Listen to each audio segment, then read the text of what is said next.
record. Hello, everyone. Welcome to Manhattan Community Board 11. Tonight we have the Public Safety and Transportation Committee. It's March 12, 2026, and we are beginning at 6 p.m. We will start with the ground rules. No one may speak until granted the floor. CB11 members, if you have a question about board business or wish to make a motion, wait to be recognized. To raise your hand through Zoom, click the participant icon. You'll find the raise hand function there. Members should not engage in a back and forth discussion. The chair will recognize the next person to speak. Please keep your questions and comments brief and on topic. Members of the public, if you have a question or comment about the subject on the agenda, please raise your hand and wait to be recognized. We will now do a call to order and we will proceed with the roll call. Hi guys, hi everybody. Everybody, hello. Hi, we're doing roll call right now, so give me 1 second, please. We have 10 members for this committee, 6 are needed for quorum. Jose Altamirano. Present. Leslie Colon. Present. Carlos Diaz. Wanda Hopkins.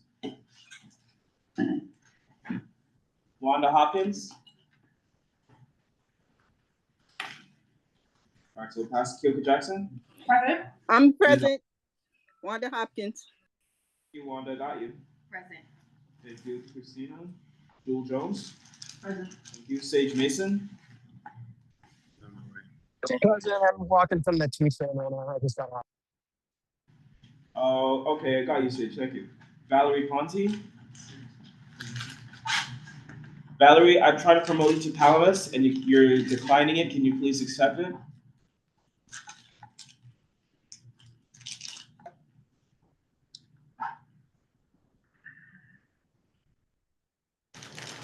Hi, Valerie. Can you confirm that you're present, please?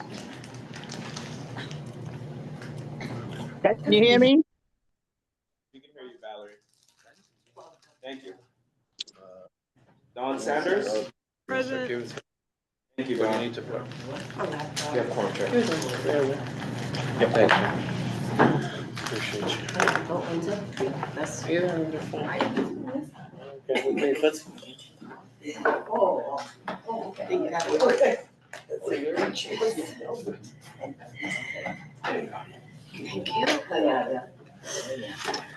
Oh, it feels so good to have a quorum on our first try.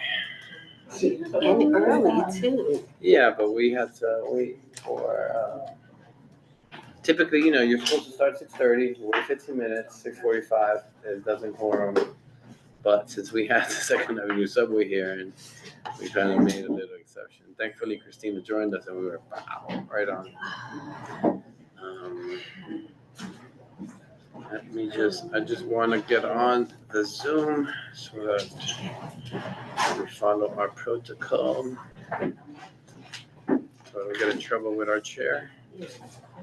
We'll probably join us soon. All right.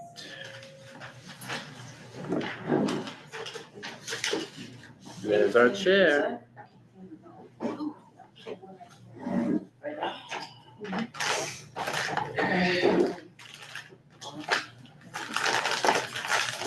I spoke to Angel about the AI. Hopefully we can get the borough president to let us, it's a functionality that they would turn on. Oh yeah, because they operate the webinar. It is in the other Zoom, but I think you guys like the webinar because you have more control over it. But once we get that going, it'll be a big game changer because it tells you when people log on and off. Yes. So it's like, hey. This is the mic and camera's like literally right there, so. No, that wasn't me. No, it's Charlie. That wasn't me. Oh, that was your phone, sorry. Yeah. That's all I was looking. I was They like, put is it that on me? library. Yeah, no, So it that's doesn't not happen me. because you're popular. Yeah, they'll call you again. I said, it's good to be popular. Oh, that's me. See, you know me when I'm. Could be me too. I don't even know. Who's that? So what is it? What's happening here? It's my granddaughter. I'm sorry. Guys, we're in a meeting. All right, guys, we're gonna start. And all right, we're going to adopt the March 2026 agenda. We're doing adoption by refrain me because my brain is like If you wanna Melted. adopt it without objection, does anybody have any without an objection? objection. Does anyone object to adopting the March agenda? No. Raise a hand. No. All right, so we're going to go into announcement, informational updates. Anyone have any announcements? No? I have a quick announcement. I just ran into Bill Thompson getting out of the subway, and he says hello to CB11. He was the controller of the city for a little while. Okay. That's more of a comment than an announcement, but thank you, Sage. It's an announcement. All right. Sure, please. At the March 18th meeting for the 25th precinct, Chief Aaron Edwards would be available for Q&A. He is the chief that is super popular on the news right this second. So if you guys want to meet him, have a conversation, he will be available on the 18th. Thank you. That's an announcement. All right. Why can't I, did you upgrade me to panelist, Khalid? Oh, sorry, yes. No worries, it's just so I can see if anyone raises their hand. Yes. Alright, I'm a panelist, yes.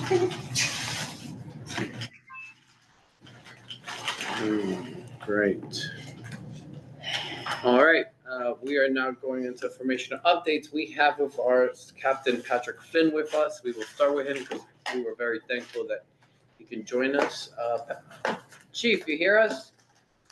Yes, good evening, everybody. How you guys doing today? Good, how are you? I am good, thank you. So just a couple updates. Those, number one, thank you for having me. I appreciate it. I believe Captain Brady was going to jump on. I'm not sure if she's on yet. I'm on my phone, so I can't see right now. But and also just another quick update. We will be there in person for the next meeting, whenever that may be, and we will have our PowerPoint with us at that meeting. So just a couple updates for us. So big thing is just safety first. Obviously, there's a lot going on overseas, and we're just trying to make sure our members and the members of the community are, operating safely, in their daily travels at home, outside. We're just trying to make sure that everybody gets to where they need to be okay, and that we're able to take care of everybody in a safe and expeditious manner. So that was the first thing. The second thing is that it remains extremely, extremely busy for all of our units and members, but we're still getting the job done, and we're expecting a new class of EMTs to come out this Sunday. They're graduating from the academy, and they'll be coming out to the streets of Harlem, so you should see them out there. We were dealing with, obviously, all of us, a lot of the snow over the last couple of weeks, so we just want to say thank you. Whether everybody realizes it or not, we really appreciate the fact that, people are shoveling in front of their houses and apartments. It really helps us when we're operating, because if you think about trying to carry somebody out of an apartment or house, and whether it's in a chair or in a stretcher, that really becomes difficult in a snow-filled environment. So we're able to get through that successfully with no injuries, and able to tend to the community. I know obviously it makes it more difficult for travel as well, but we got through it, and all is well. So let me just see if is Captain Brady on? Good morning, good afternoon. Hi, Chief. Yeah, for some So- reason, it's not saying my name on the little bubble. No problem. So I just wanted to also introduce Captain Brady. Captain Brady is the captain of EMS Station 10, which is at 99th Street and the FDR Drive, attached with Metropolitan Hospital. Captain Brady, just a quick overview. She's a paramedic, also rescue paramedic, which is, paramedic is a year of training. Rescue paramedic is even, a couple more months, plus hazardous materials training. We had a chance to work both at headquarters together, now out in the field. So Captain Brady is a great addition, and somebody that is really valuable to our division and our stations, and excellent with the community and with her members at the station. So With that, I'll turn it over to Captain Brady. She'll give you a brief overview of Station 10. Thank you, Chief. You're very kind. So good afternoon, everybody. My name is Vanessa Brady. I'm the captain of EMS Station 10. As the chief said, we are located on 99th Street and the FDR. So for Station 10, we do have a total of 5 BLS units, which is the basic life support units, and 2 ALS units, which is advanced life support units. So our station is very blessed because within those line units, we have 2 specialty units. One is 10 Henry and the other one is 10 or X10. Those 2 units are specifically designated for hazmat situations, which is suspicious powders or confined job assignments, stuff like that. So our other 2 units are the specialty units, which are the LSU, which is the logistic support unit. And those usually assist with equipment needed on MCIs, on multiple casual incidents, which is like high fires or just incidents that need extra equipment. And then our other unit is the bariatric unit, the BA, which will help out with all of our obese patients. Now, obese, I'm talking about 500 pounds plus. So thank you all for having me here. I look forward to our fruitful discussion and just pretty much to learn how to better serve our surrounding community. So thank you for having me all. And also just to close that out, having those resources in our backyard, the bariatric ambulance, we just received that maybe in June, about 6 months ago. So that's in our area. Before last June, you'd have to special call that vehicle and it would be coming from somewhere else in the city. So now we have it right in our backyard. The LSU, again, as Captain Brady mentioned, that's coming out for any collapse, fire, anything you'd see on TV, one of those big jobs, but that's providing equipment and safety, shelter, heat in the winter, and cooling in the summer. So just a lot of specialty vehicles there. Plus those 2 specialty units, the hazmat unit, they can operate in austere environments. The rescue medic units can operate in same thing, in collapse, in fire, in difficult situations. So those are all things above and beyond the normal capabilities of an EMS station that we have right in our Station 10 area. So thank you. Thank you, Chief. Thank you both. We have a question here from our very own Leslie Colon, who has some experience. Yes. Leslie? Hi, good evening, and thank you for coming to the presentation again. I'm retired EMT for 30 years, and I live in the community. I'm happy to hear that we do have these hazmat units, the bariatric unit. Do we have the MERC unit, or are we going to be designated with the MERC since we're so far uptown from Bellevue? So what happened with that was, and that's a great question, and thank you for your service as well. I'm sorry I missed you there when you were on the job.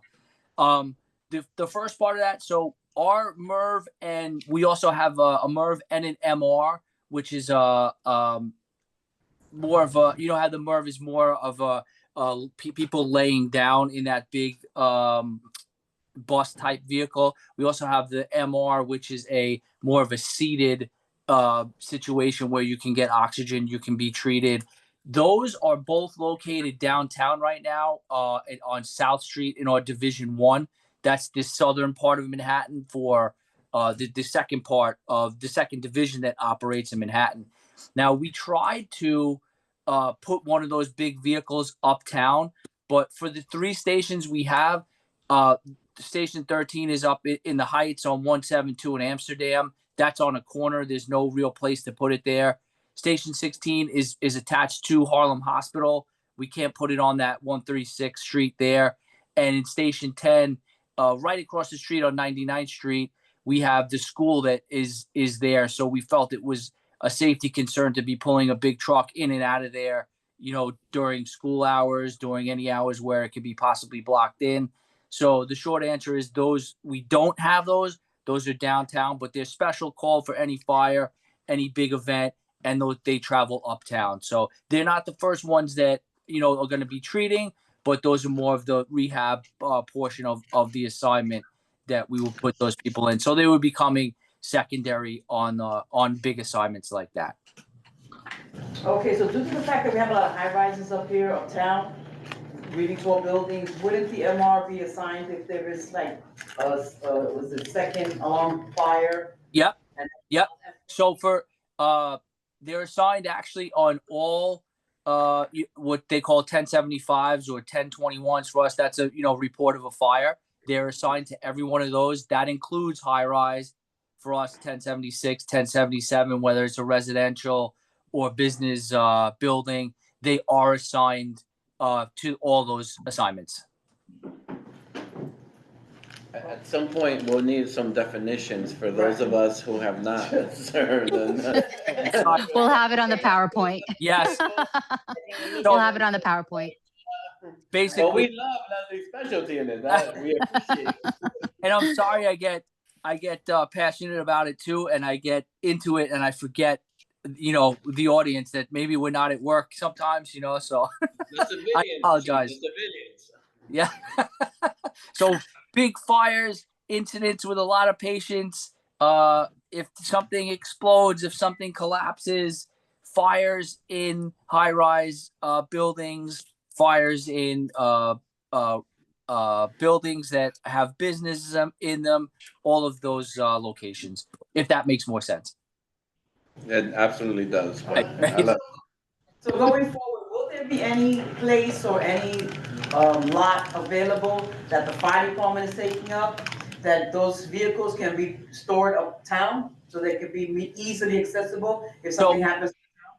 So it is possible. The short answer is we don't have space right now, but the long answer is that space is being looked at. We're looking to acquire new space because even for my office, the division office, which oversees all the stations, we're also co-located downtown. So we're currently looking for space uptown for ourselves. And if we can fit a vehicle like that, that would be, a double win. And if know or have any space, please let me know because it's hard to come by.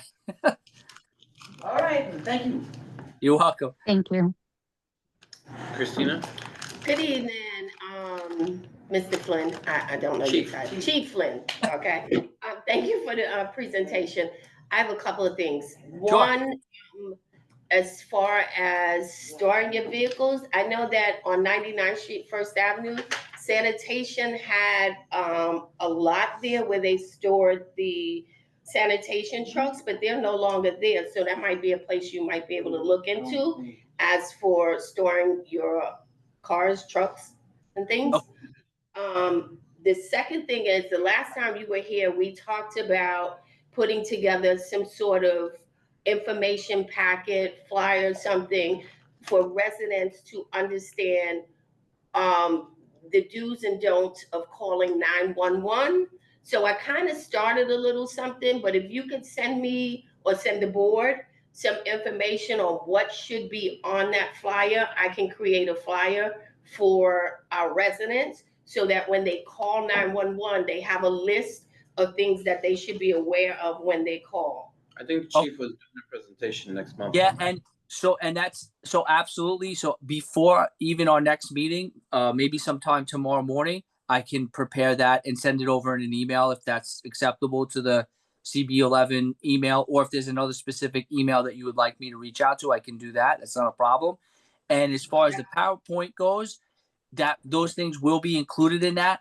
The thing that makes it time intensive is that once we prepare it, we have to send it to headquarters, so they have to see it and okay it, because obviously it's going out to the community. So it's not just us putting in there, personal feelings, and it has to be fire department centric, that has been vetted and okayed through headquarters. But as far as the do's and don'ts, I can absolutely get you that tomorrow. Okay, and one last thing, if you could send us a list of your acronyms. I tried to write them down, but you were going so fast. I only got 3 of them. I got ALS, LSU, VA. So, oh my God. Okay, so I apologize because that, like, if I think about it as a non-department person, it doesn't make sense. So ALS is advanced life support. So those are paramedics. Those are people who are, if you think about regular training to become an EMT, that's about 6 months. Then after you become an EMT, you operate on the BLS level, which is basic life support, and they can do, shocking with an AED, external defibrillator device. They can, give certain medications. They can stabilize. Then on top of that, your ALS, that's your paramedics. That's an additional. Now it's about a year of training and studying. Once you're okay on your EMT level, then you become a medic. Now, when you become a medic, you're basically at that point bringing the emergency room to the person's house, so you can intubate them, which is when you're putting a tube into their airway and providing breathing for them. You can start intravenous lines, which you can start providing medications. You can bring the cardiac monitor to them, which is you can pace their heart, you can shock them, you can see if they're having a heart attack. For all intents and purposes, you're bringing that emergency room to them, and they can operate on a higher level. So that's ALS. The LSU is a smaller support truck. That's a logistical support unit. So there are buddies, our backup, if we're on those big assignments where, hey, we ran out of oxygen bottles, or we need a command board to operate so we can place all our information that when we're operating on scene. That's our LSU. And our BA is our bariatric ambulance. As Captain Brady mentioned, that's for patients that 500 pounds plus, and or just somebody that couldn't fit on a regular stretcher in the ambulance, so they would need some sort, maybe wider or longer stretcher that fits in that type of vehicle. If that answers the questions that I think you were asking. Yes, it does. Thank you very much. Of course. Thank you. Jewel? So I just want to say that while I appreciate your suggestion for that space on 99th Street, there's kind of a historical perspective about that in terms of we don't want the sanitation trucks there, we don't want anything there, and we're looking to give that space back to Metropolitan to use for stuff. So just so Chief Flynn, just bear that in mind if that was something you were thinking about, because this is a historical situation in terms of 99th Street and what's there currently. So I hope there's another location perhaps that you might want to. Yeah, absolutely understood and respect that. And just for your knowledge, it's when we talk about these things, this isn't the Pat Flynn show, it's the fire department. So anything that's done, is done way above my level. That's more of a headquarters, with the community leaders, with City Hall.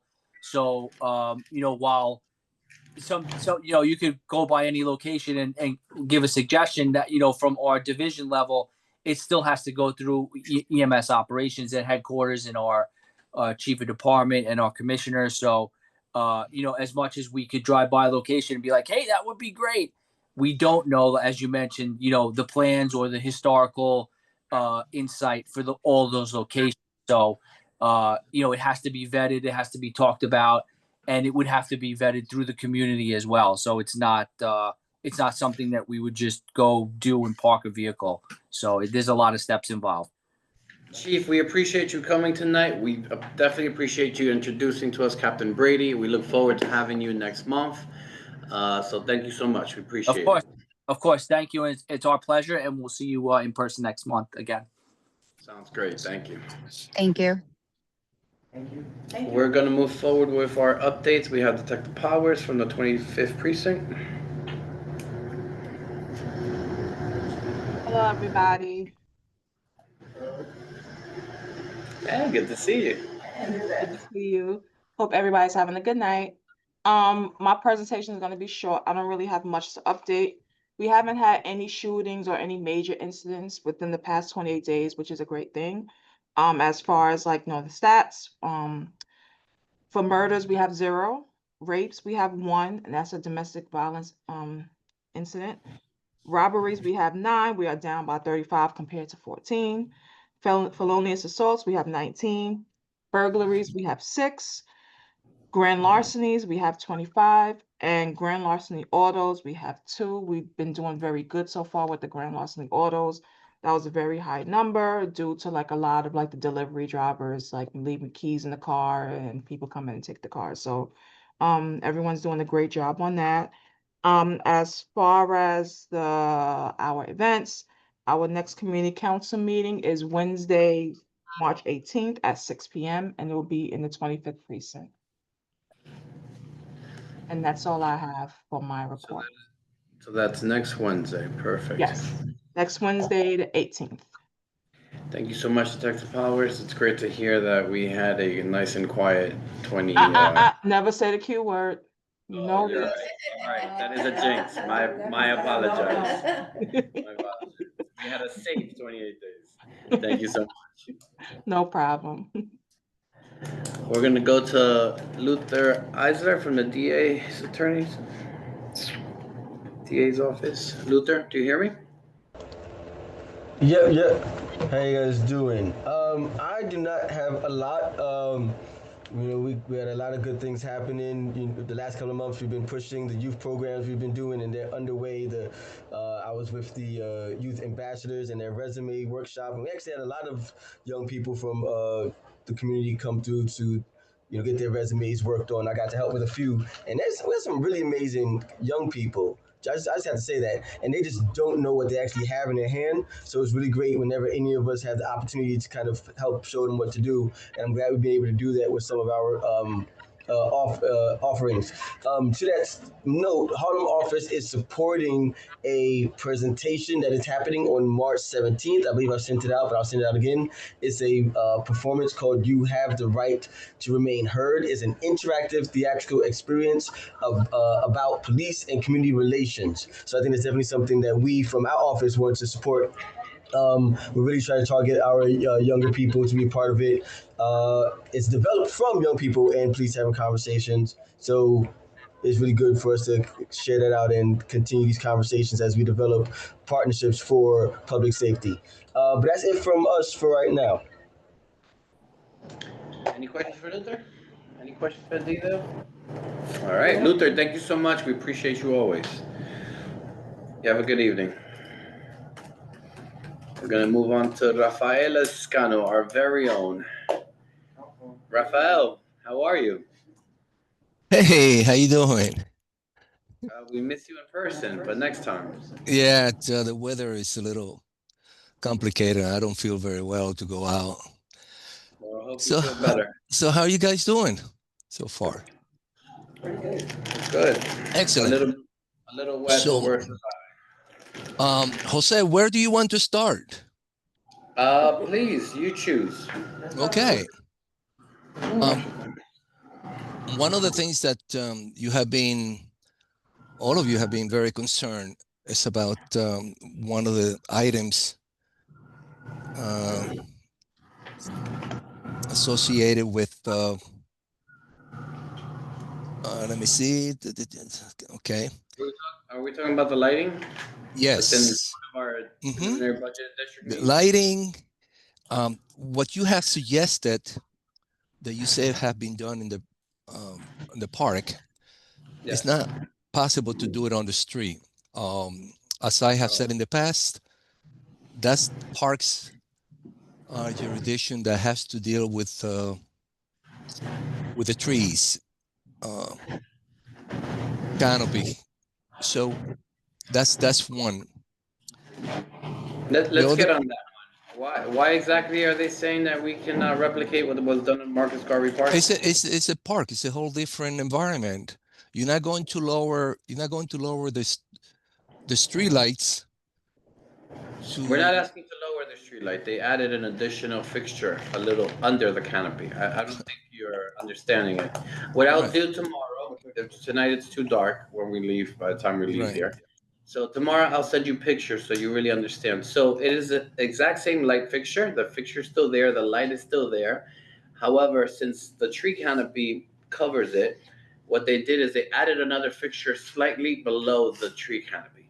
That's what we're requesting for you. But in order for you to understand better, we'll take a picture tomorrow and I'll send it to you so we can touch on that next month. Well, I discussed it with Lyle. Lyle was there. I discussed it with him. Let me ask you a question. We're jumping, but in the DOT response, I believe there was a request for a needs assessment for lighting. Is that something that we need to go through you to do? Yeah, that's on that's the street, obviously, but something like that has to be like you mentioned that it happened at the park. That was possibly, and I was not there, but that was possibly um in a sort of like a joint effort by DOT and Okay, parks. we understand. I'm gonna send you the picture so you really are more familiar with it. What's our next, and we'll touch on it in district needs, so if you could please stay on until we have that discussion, I would love it. What's next that we have for informational update? Well, you were concerned about this relocation of the bike station, and Yes. I sent you an email of which you had not responded. I responded. I asked you if you knew exactly how long it was going to be. Yes, I sent that. I sent that description. Oh, yes, you said it was 80 feet, which means that you were going to be in front of the funeral parlors. Because you would Well, start. I sent when I asked, I was given the response saying that the station will be approximately 85 feet long, something that you asked about, beginning Yes. 15 feet from the hydrant and ending at the no parking regulations for the funeral home. So you would be in front of the funeral home of both of them. No, you're not going to be in front of the funeral home. You How will. can I explain? You said you're starting 15 feet from the fire hydrant. The fire hydrant is at the corner in front of Citibank. So if you're starting 15 feet from there, which means you're Right. going westbound, and then you're going to start roughly in front of Harley's. And Harley's is right next to the hydrant and next to the funeral homes. So you're going to be right in front of those businesses. And those businesses it's not just the busyness that they have right there, but when you bring out caskets and they have to go into the vehicles, Right. I think you need to consider this. It's not Okay. like it's not like moving boxes, right? You have to be respectful of what is happening there. So that's why I told you that what we need is really like not measurements. I don't need feet. Like they should give you a schematic. What would it look like on a map? I don't think it's that difficult. I'm sure that someone in DOT has the ability to pull up Google's map and put a rectangle and show us roughly what it would look like. Because right now, and I understand why you want to put it there. It makes sense. It's right next to the bike lane. You don't necessarily want to put it across the street on the east side because there it's less busy. But those two particular businesses, when they bring out a casket, I mean, it is, you really have to consider that. So if you could please have someone over there give you a mock up, not just measurements of what they're planning to do, so that then we can really talk about it. Because right now, that hydrant is right in front of Citibank's entrance. 15 feet to the west of that is around the door of Harley's. The funeral home, both of them are right next to Harley's. So you're definitely going to be from there. You'll probably end in front of some of the residential buildings. I appreciate your description, but going back to your question, Jose, when you ask how long will the station be, I asked that question to the unit, and that's the reason why they responded the way I just said. Okay. The one thing has nothing to do with the other. I know it'll be there for as long as Second Avenue subway, the construction is there. Oh So yeah, it'll be it's a temporary basis. It's on a temporary still basis. So a significant amount of time. We're not talking about weeks or months. We're okay. probably talking years. So if you could get us that, please, Rafael, I'll follow up with you. Okay.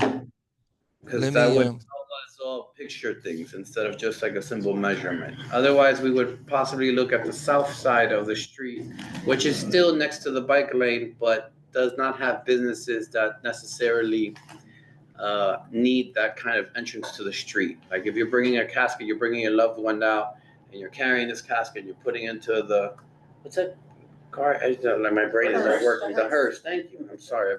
I've been awake for too long. Jose, what's your suggestion? I mean, you told me that you were going to go out with Adam. I did, and I responded to you, and I understand no, why you want to put it there. I'm asking you for something specific. but If you were you responding. I was expecting that you would give me some suggestions so I can share that with the we did women. give you suggestions for the east side of it, but you guys don't necessarily like that suggestion. The east side where? Of 116 of First Avenue. Southeast corner. On First Avenue? Yeah, On it's the- it's First Avenue, southeast corner, in front of the cashier place, Which is abandoned. which is currently. I actually appreciate this, then we'll be glad to do this.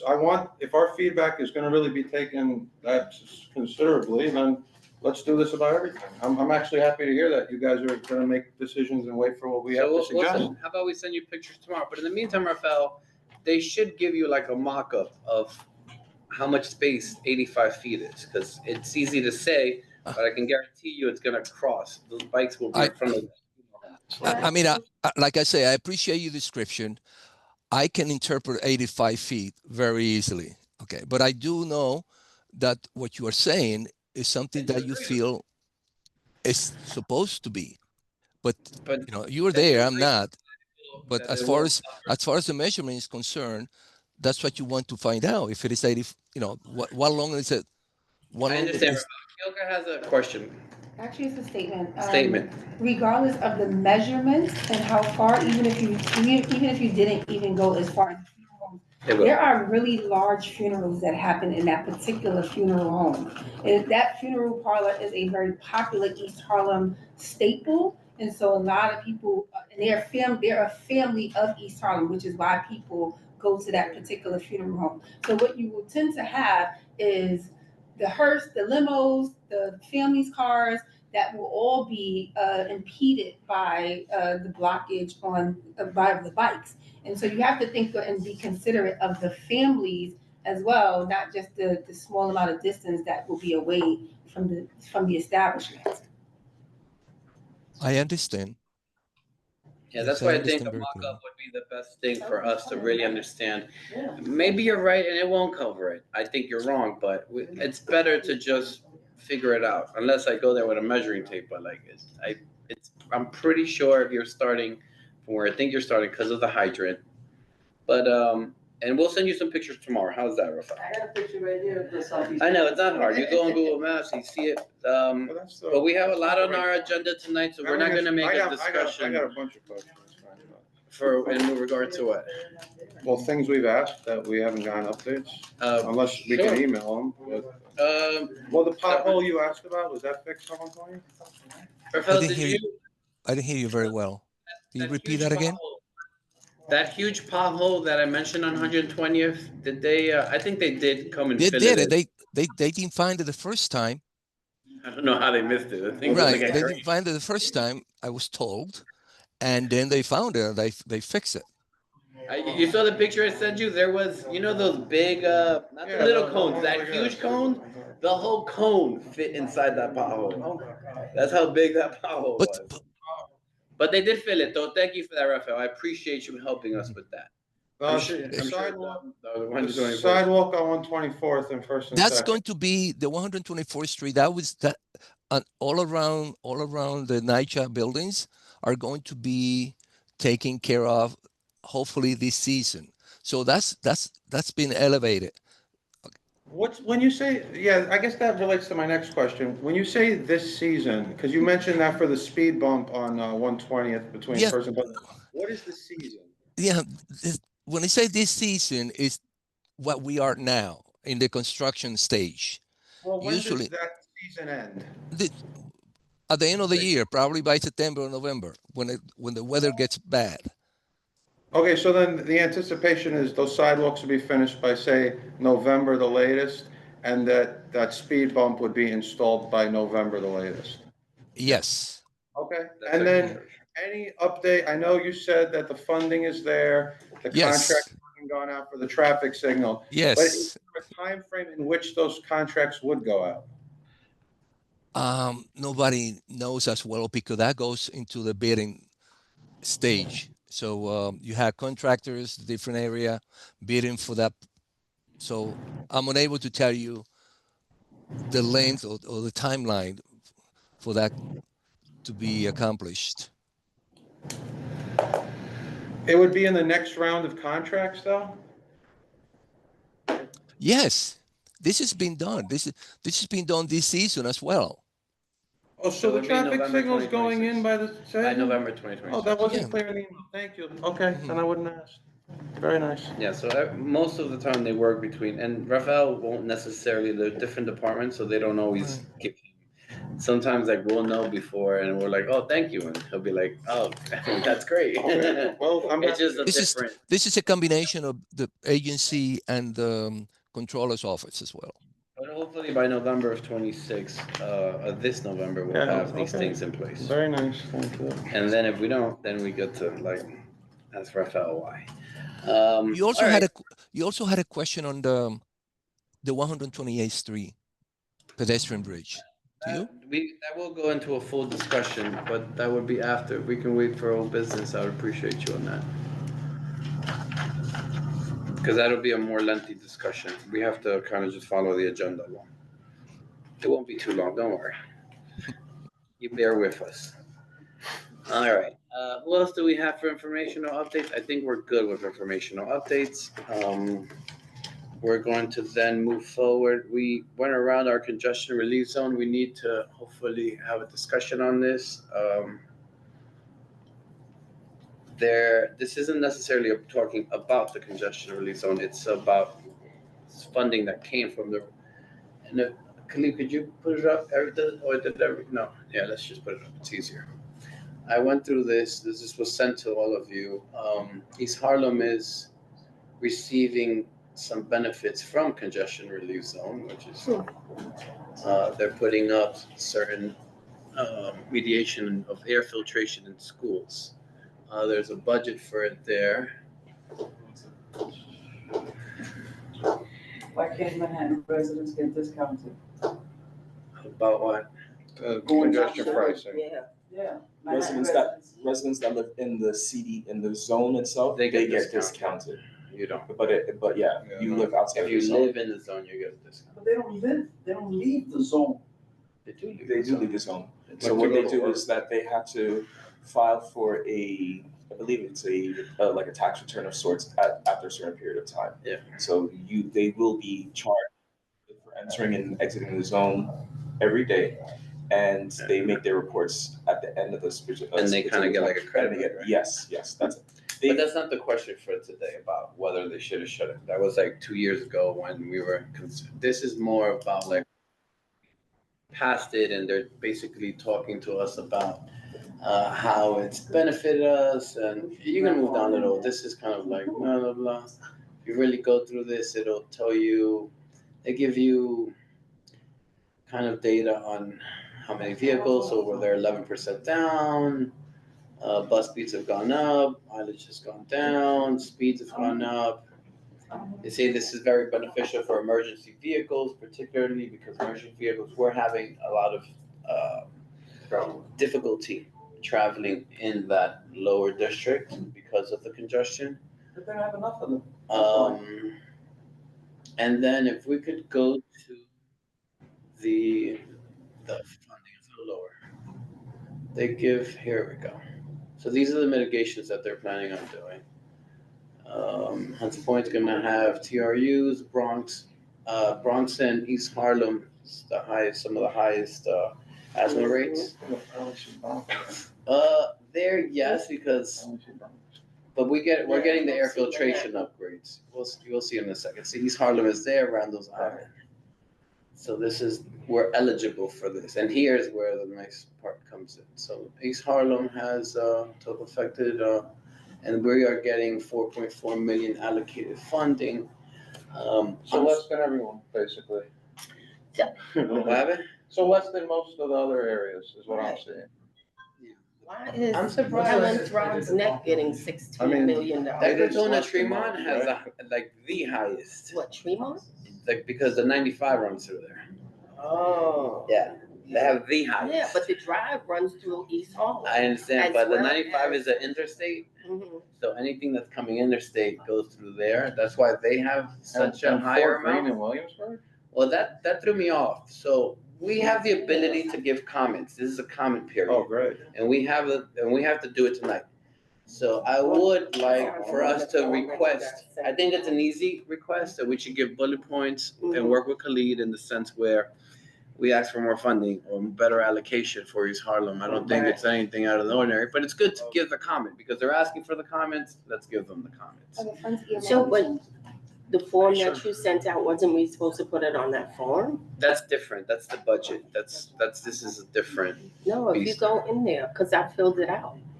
Which form did I send you? Is it in the email I sent you all? There is a public comment form. That one. Yes, you all Perfect. can go into that. So we can do it individually, and and we can do it as a community board. If you want, but remember the deadline. So.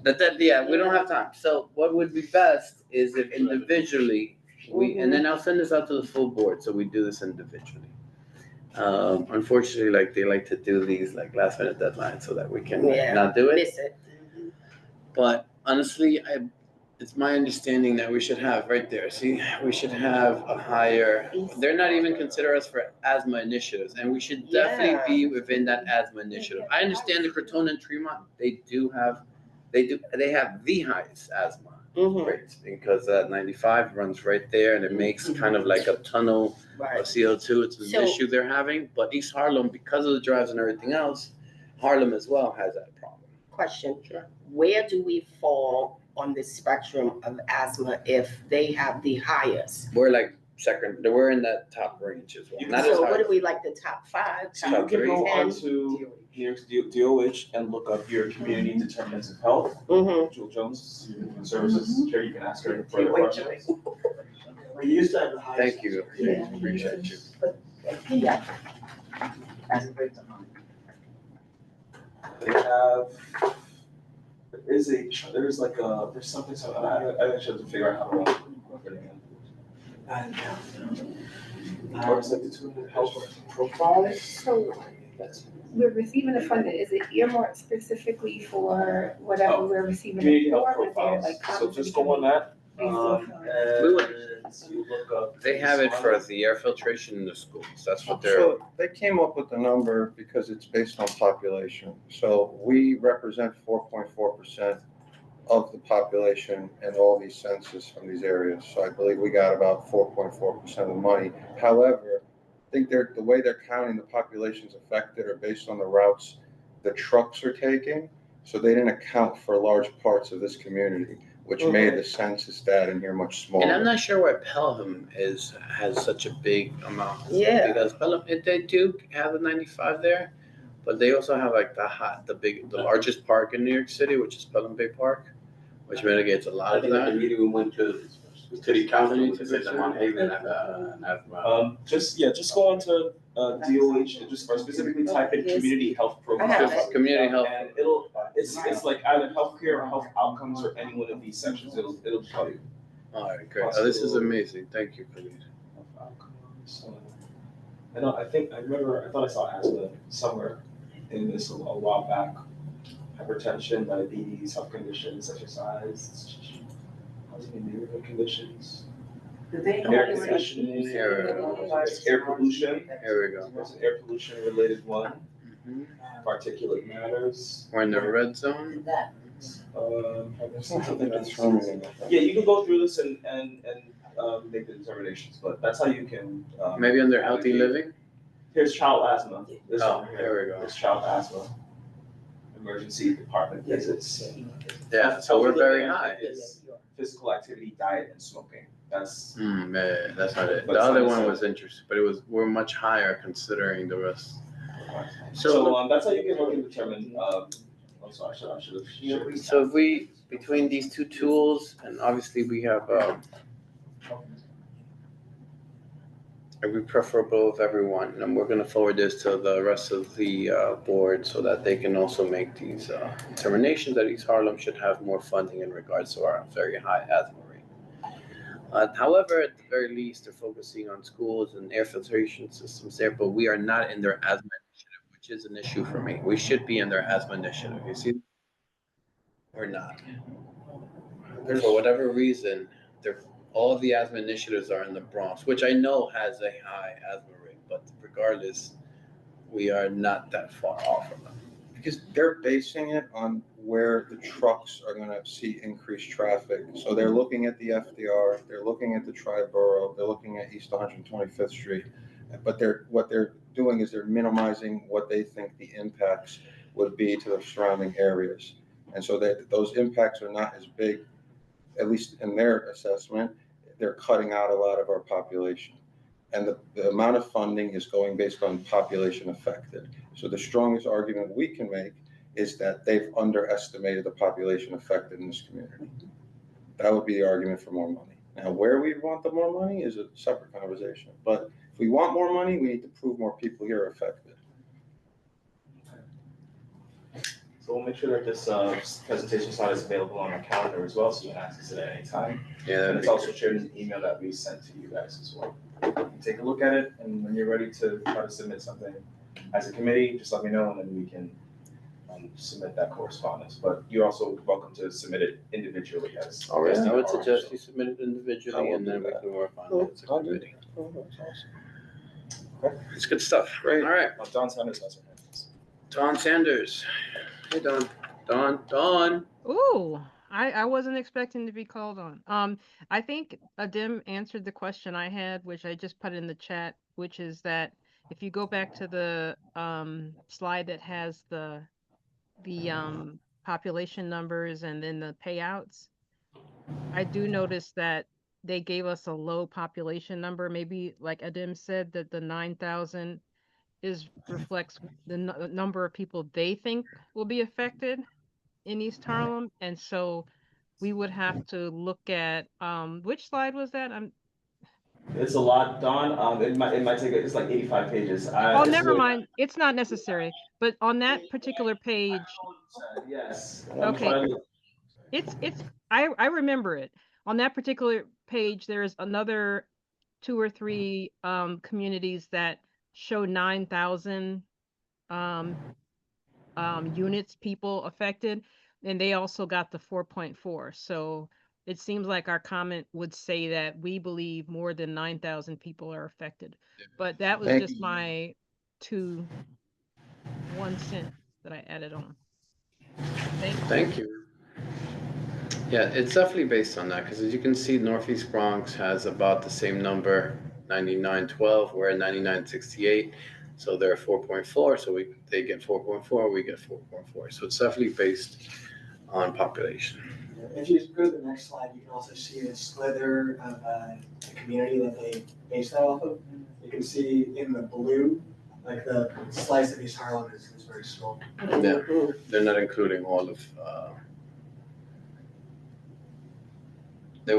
so the blue is where the census track, but the community as a whole, so it's a very small track. I think that All right. So we're gonna move forward. You guys have your homework. Please make sure that you submit. You have the ability to submit your personal views. We're gonna share this everywhere we can. We're gonna share it with the whole board so that everyone can send this out.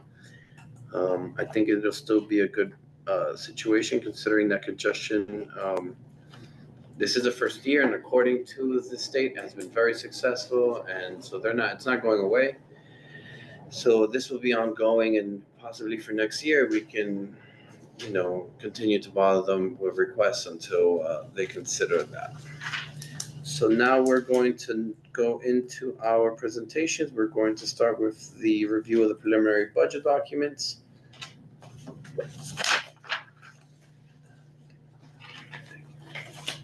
All right, everybody has their papers? Great. Yeah.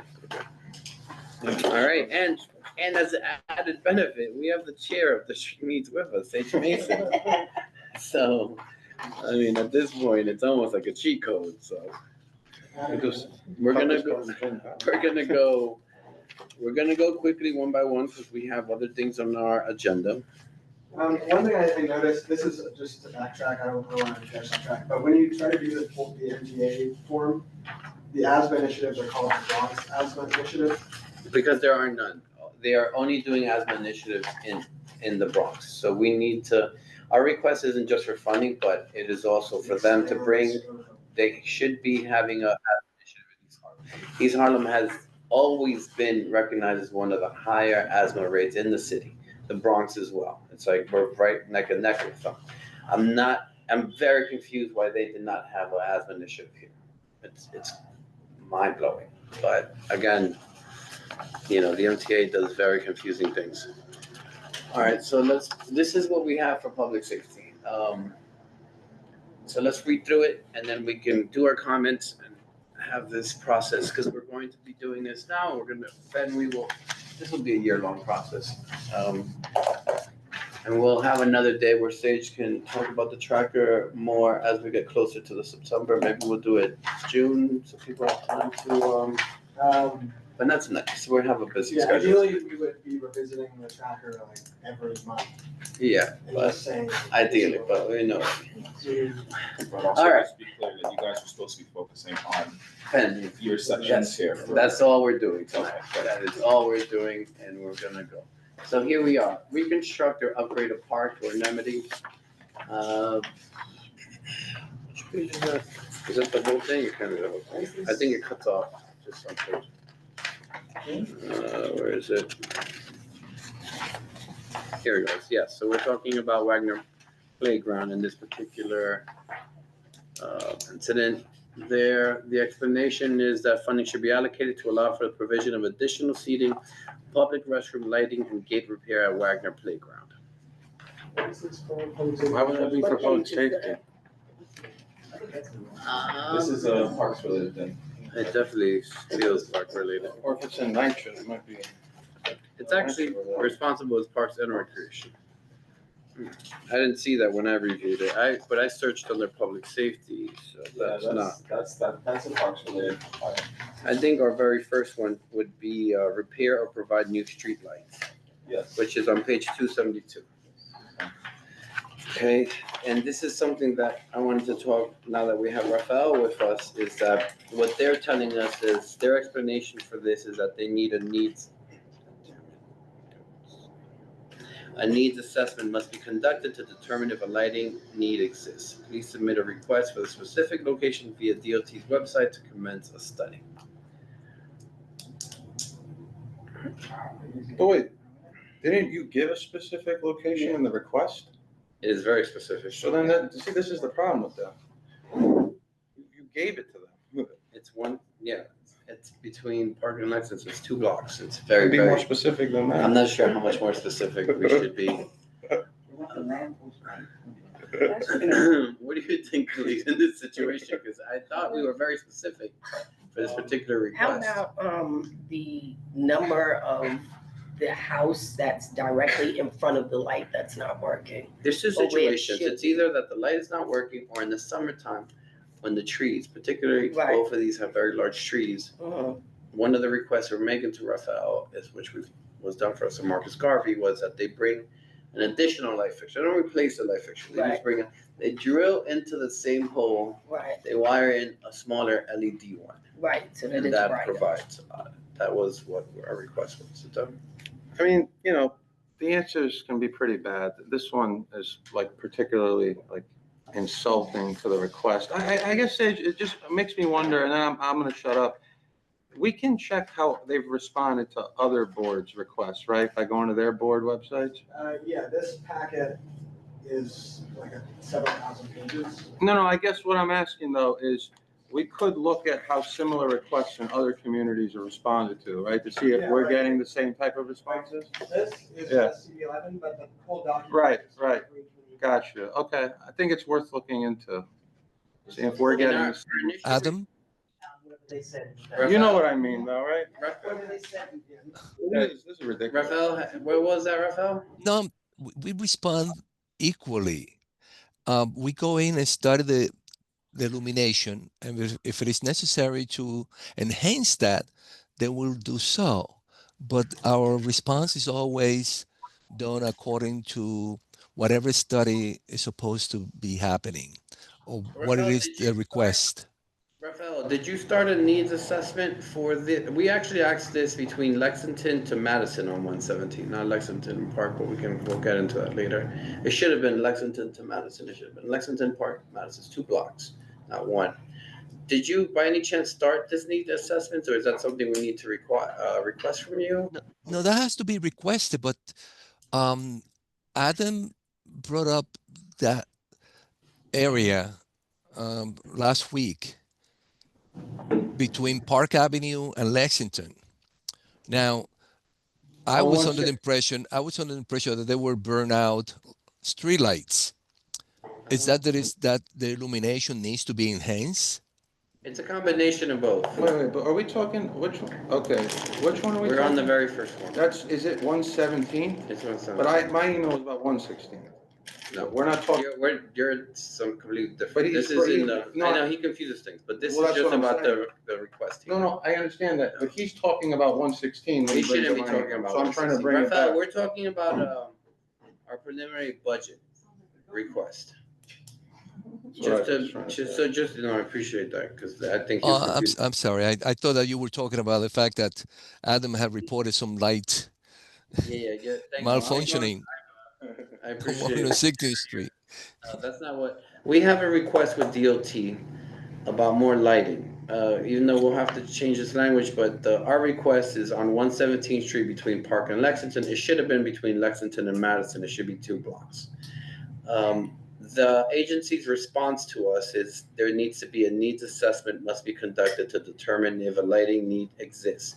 So our question to you was, how do we have to go through DOT, or we ask you directly to start a needs assessment? Because it says, please submit a request for the specific location via DOT's website to commence a study. Yes, send me an email and I will elevate it. Okay, so we will send you that email. Thank you. We're gonna move forward. The next one is. Yeah, I'll also say, there are 2 requests related to this. One was to Parks, which was about the trees, and then one was to DOT. I think the Parks answer was a little bit better. What was the Parks answer? It was just like, we'll trim the trees as soon as you They'll never trim those trees. send that like a. The problem is though, I think if they trim that tree to that extent, like that tree will die. That's the problem, because people don't let it grow toward the building, so the tree grows toward the street. So most of their foliage is otherwise. So if they would trim it, then it would be just like a stick. That's the issue. I think the city made a mistake on what kind of tree they planted. That seems to be a problem, though. Well, I A mean, lot of sometimes trees around they the plant a city. tree that has low roots, and then it destroys the sidewalk, and then it becomes the building owner's problem, even though the city planted the wrong tree. It's interesting. Okay, we're gonna move forward. Our next request is repair, construct sidewalks, repair sidewalk. Okay, this is what we just spoke about. Infrastructure on East 124th Street between First and Second Avenue. The agency says they support and can accommodate. The inspection will be carried out in the district to determine if a ramp construction or repairs are needed and respond in accordance with ADA. That's correct. Seems pretty straightforward, seems positive. It can be carried out, so. They support and can accommodate. But it says an inspection can be carried out. I guess the question is, can doesn't mean it will. It will be inspected. Will be carried out. Well, no, I mean, I'm sorry, that's not what that says, though. So I don't know if you guys write it in a different lingo, but when you say something can happen, it doesn't mean it will happen. Rafael, do you have that, but we spoke about this earlier, so is this Yes. on the construction plan for this season? Yes. Yes. So we'll hold you to that. Okay. Sorry. No, you're absolutely right. The can and will are a big distinction. It's So that's very vague. the item that he said will be completed by Can happen in November. 10 years, you know. But he 20 said years. November. He said prior this to season. November, this will be done. We have like a big November job. November will be exciting. All right, we're gonna continue. Provide funding for the repairs. Okay, this is the same situation. Is this the night shift, but is this for everyone or every night show or a specific night show? Provide funding for the repair of damaged sidewalks of surrounding NYCHA developments. Many of the sidewalks surrounding NYCHA developments are riddled with potholes and structural defects. These potholes and other structures make it difficult for people to navigate through. Agency supports and can accommodate. Together with NYCHA, an inspection can be carried out to the district to determine if ramp construction or repairs are indeed needed and respond in accordance with the ADA. Please share any specific locations or concerns. Okay, so our response to this should be specific locations and concerns, which we kind of did in the previous one, but I'm sure that's probably not the only NYCHA that is in need of this. It's a citywide issue. Well, if it's a NYCHA issue, it's mostly an East Harlem issue. So Rafael, who exactly is in charge of the sidewalks at that particular point? Is it NYCHA or is it DOT? We just want No, clarity. DOT. Inside is NYCHA, around is DOT. Okay. But the answer here, is it about ramps or is it about sidewalks? No, they consider, I think it's a kind of a set picture. So it says it says ramp construction or repairs are needed. I think they have kind of like a preset answer. So question, bounce off of that. The ramps, are those little sidewalk things for, I'm sorry, I don't know what to call them. You know, when Ramp? carriages and things go Yeah, through, right? yeah, Those are that's a considered the ramp. ramps, right? That's a ramp. That's a ramp. Okay, just wanted to. Yeah, like clarify instead of that. steps where, you know, it's like a Right. triangle. Yes, okay, so my other question is, are there any specific NYCHA developments besides Wagner that this is referring to? No, if anything, at the end it says, please share any specific location. So let's say Lexington Houses has a concern, we should be able to share that. Okay, so my recommendation moving forward for things like that is saying NYCHA in East Harlem. Because otherwise, we're requesting for NYCHA in general. So I feel like our request should be specific, because then if they say they fixed ramps around NYCHA, it could be what NYCHA?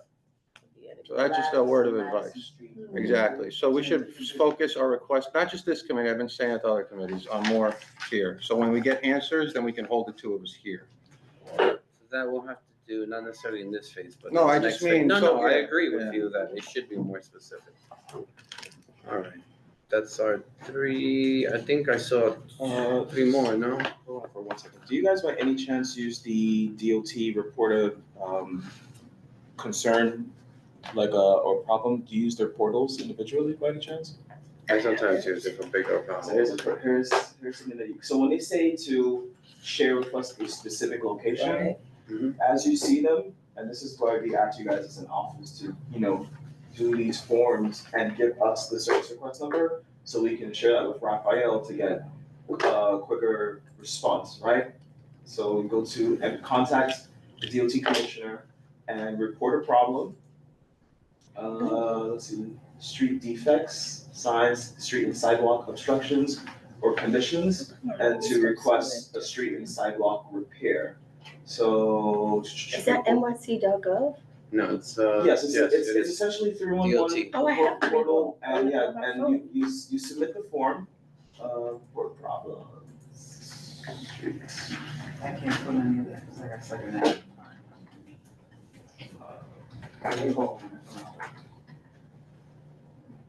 And Willard, you know, making. Sidewalk repair, violation and Trees and repair. sidewalk repairs. Yes, so, like, as you see something, report a sidewalk that's collapsed, caved in, fallen into a hole. Yeah, this is great. Like, as you see it, report it right there, and then just send us the 301, the resulting service request number, so we can advocate with Raphael and have them, you know, address these concerns, you know, in a quicker amount of time, rather than waiting a year for these responses. Khalid, And then- can you share that with everybody? Sorry, yes, hold on, Don, let me just share the screen a second, give me 1 second. Okay. Maybe put the link on the chat, so that'll be more helpful than her actually seeing it almost. All right, I can do that as well. Because it's really just typing 311 into Google and just typing in like sidewalk repair, and it'll bring you here. You could also go to DOT's specific, submit write a letter or report a problem to the commissioner, and you'll see the DOT number. But depending on what you see, if you see a sidewalk that's impacted by a tree, you do a tree and sidewalk repair request. Sidewalk violations and repairs, you could submit a request for that. But sidewalk violations and repairs, that goes on the property owner's that's on them to repair. You have sidewalk installations, you have broken sidewalks, you have sidewalk collapse. So as you see these things in real time, you can send a note to the office, but if you file a complaint right there with pictures and details, that'll be helpful. And then give us a service request number, and then we can, forward that up to Raphael, so he can refer to, the appropriate units in DOT to address it in a timelier fashion. That's great. That's great information, Khalid. Thank you. Okay. Thank you. We'll start doing that, and I think if we do that consistently, because the city does answer significant when they see a big 311. Yeah, I just sent somebody else just now. Okay, great. The next one we have it moves forward to page 286, I believe, if I'm not wrong. What's our next one? In the traffic parking studies. This is a expense, so you're gonna have to go all the way down now. Yeah, we got it here, 286, that's right. Improve parking operations, provide funding to study the feasibility of establishing a residential parking permit program in East Harlem. This is something that we requested. It was a pilot program that was started in Washington Heights. Obviously, they have an issue with Jersey. Shoot, Jeff. What was that? Big Don says. So there was a pilot program that was started a few years ago, and I think Raphael, could you get us some information of anything that happened with that pilot program? If they actually did implement it or not? I'm not sure. Yeah, no, I don't expect you to know right now. I just think No. like if you could ask some questions about it, if they did. I'm not familiar with that particular program. No, I'm not asking you to be familiar. I'm asking if you can get information about Oh yes, of course. That's what I'm asking. Yeah, Yes. appreciate You said it started in Washington Heights? Yes, that was Idanis Rodriguez, and he was chair of DOT, and I believe that he had pushed like a pilot program for the Heights in regards to like the Jersey drivers that would come in, park, and then take the train downtown and kind of come back. That is my neighborhood. We are overloaded.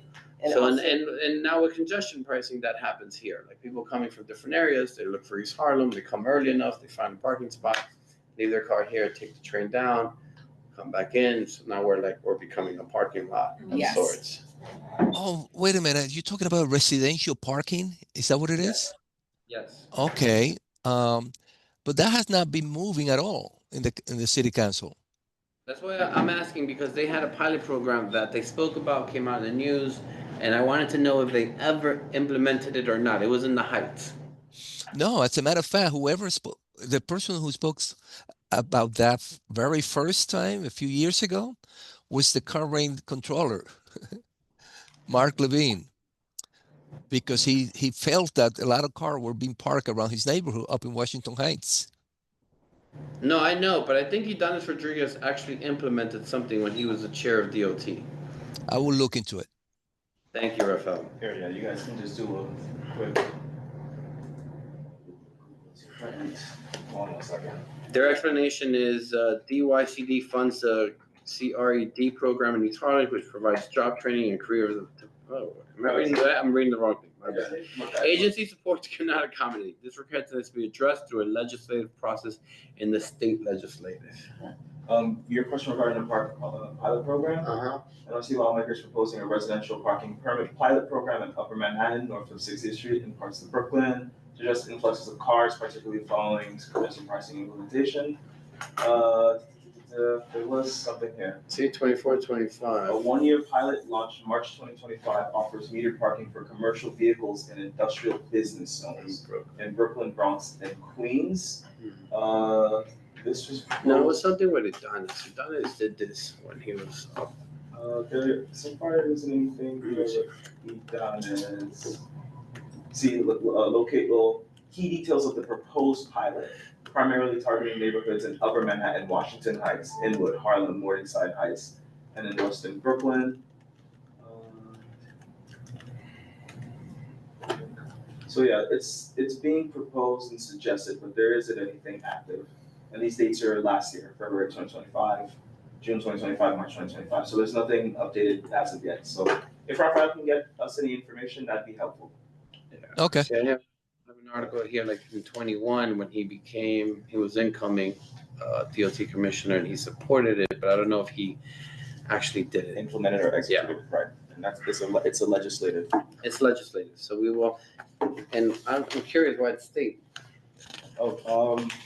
In that city. Because I would assume because it's law stuff, it's legislative related, residential parking jurisdiction. I don't believe that's the city council related matter. Okay. Yes, yeah, in terms of their response, are we not going to possibly reach out to Senator Serrano? Are we going that route as well? Yeah, that's what we'll have to do. We'll have to reach out to all the state electeds in that regard. That'll be, I mean, that's not a response, that'll be something that we have to do. So it'll be on our to-do list. Yeah, why is this a state issue? I don't know, that's the same question I asked, but the city and the state do have different responsibilities. So we're gonna find out as to why. We'll start with, we'll ask Wendy. Wendy is the chief of staff to Kitty Gibbs. So she may have more clarity as to the why. I think also the state takes precedence when it comes to transportation. Yeah, typically they do. Typically. So maybe that might be why. But that's a question to ask our local electeds. Oh, absolutely. I'm gonna ask Elsie's. I saw Elsie today at city council, so we'll ask her as well. We'll ask the chief of staff. Did you go to city council today? Yeah. Thanks. Where's our next thing? Provide more firefighters or EMS workers. All right. So there's a good one.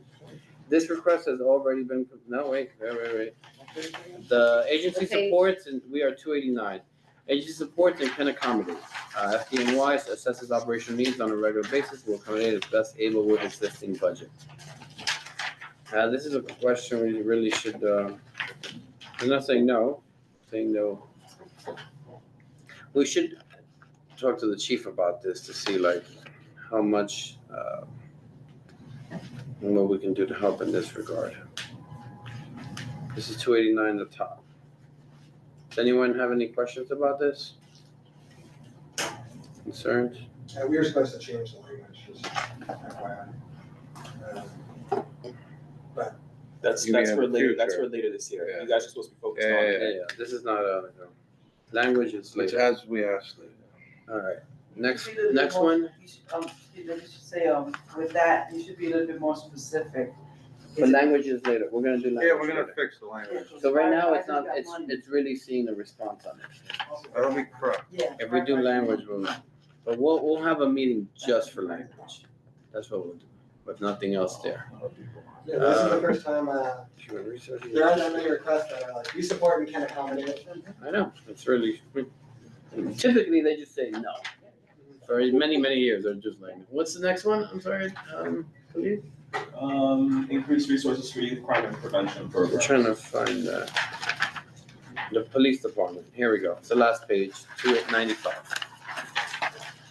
All right, well, we asked for this. This is to do with the map and the explore. So increased resource for youth crime prevention program. As you know, youth crimes are the highest concern in our community in terms of public safety. The police department a few years back no longer considered it like small petty crimes. They considered the different tenement criminal organizations as gangs, and that determination makes a big difference in how they approach them and how they're viewed, investigated, and eventually indicted or prosecuted on. Just so that everyone's aware, like how this situation works, and that it's a very big determination. Further funding is needed for NYPD to prioritize youth crime prevention programs, including the Explorers program, as a strategy to mitigate crime in these harm. Do we know what age the Explorers program starts? 14, isn't it 14? 12, 14. I think it's 14 to 18. It's a little late. They Yeah. usually have programs They that should start start at earlier. 12. They gotta start like at 8. 8? Yeah. You want me to be real? 8. No, listen, hormones is earlier now. Yeah. It's really 8. By the time 12, 14. Yeah, it is. It's already like. All right, so agency supports but can accommodate. The agency will try to accommodate it within existing resources. I remember what you said, it's not. Okay. Anyone has an issue, they're saying yes, and they're saying they're going to try to accommodate it.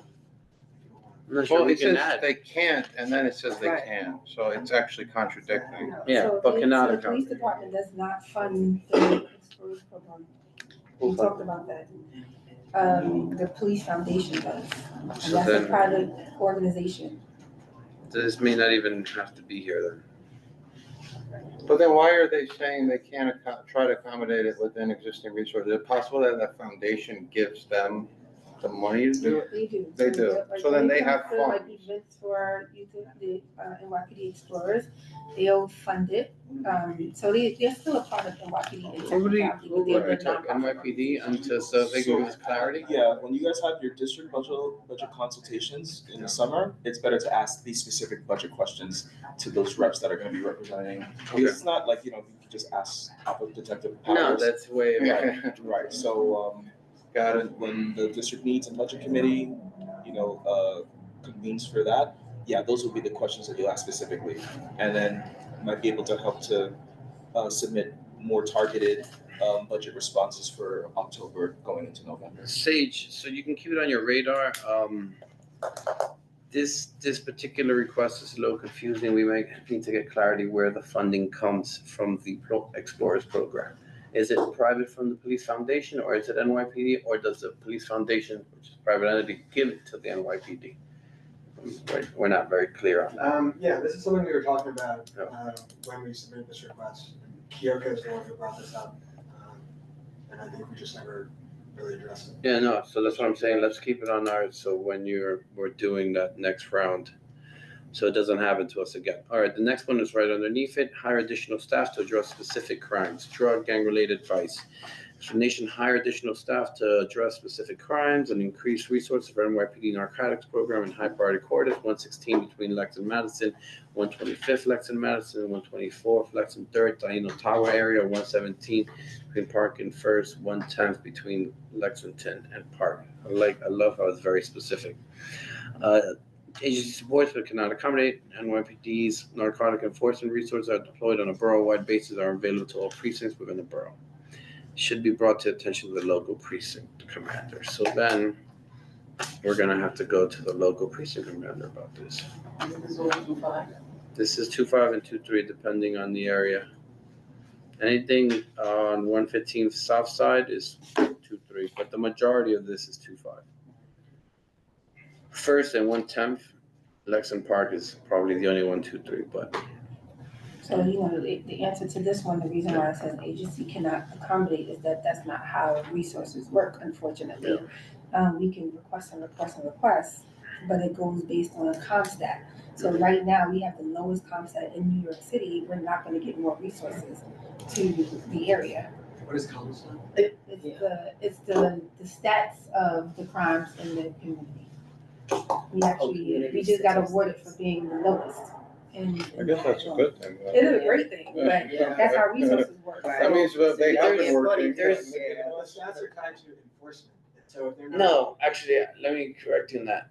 The issue with that is that the stats are also tied into reporting. Yes, it is the. Not enforced, but like actual reporting. And unfortunately, a lot of the times in our community, things happen, don't get reported. Right. So we need to it may not necessarily be as factual as we can. It's still a great thing to have, but in a community that is typically like hush and don't tell and like kind of this you may have seen it, but you didn't really see it. You can't talk about what you've seen.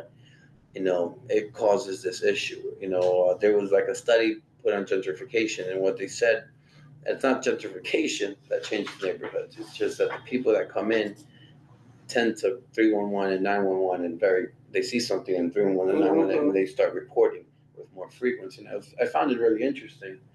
I wanted to talk to Kyoga about her issue with the precinct. I wanted to talk with the precinct, but that's kind of cultural, which is an issue here. Like I know someone, they can have domestic violence, they never report it. You just hear the screaming all the time. Or you ask them, but I don't know, this is just a conversation that we have. But let's stay on. It goes on arrests and things of that nature. So Yeah. like at the actual situation. So they're not gonna report if you call, just because 911 call came in, that won't go into CompStat. It will go into statistics of the calls, but then the arrest and the actual crime goes into the comm stat. So it's a little different. And the issue is sometimes the delay of, we have this guy who goes through 116 and terrorizes all these shops. I have a million pictures of him. He'll go in and he'll grab stuff, he'll take stuff, and he walks out. And, like, they know who he is. They all the time they put it on the chat. He's here, and people are like go by their front doors, But they call him by. But obviously, the precinct's dealing with what they consider to be a higher caliber of crime. So this guy doing petty. So again, we're going to get off topic. We can discuss this more when we do the district needs. Let's move forward.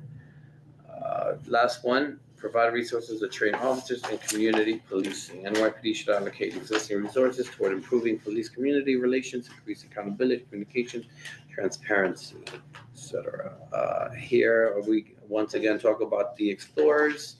We talk about the blue chips. Did we not have the that MAP program as one of our requests? It's on there, so it's somewhere. MAP J and MAP is on another bullet.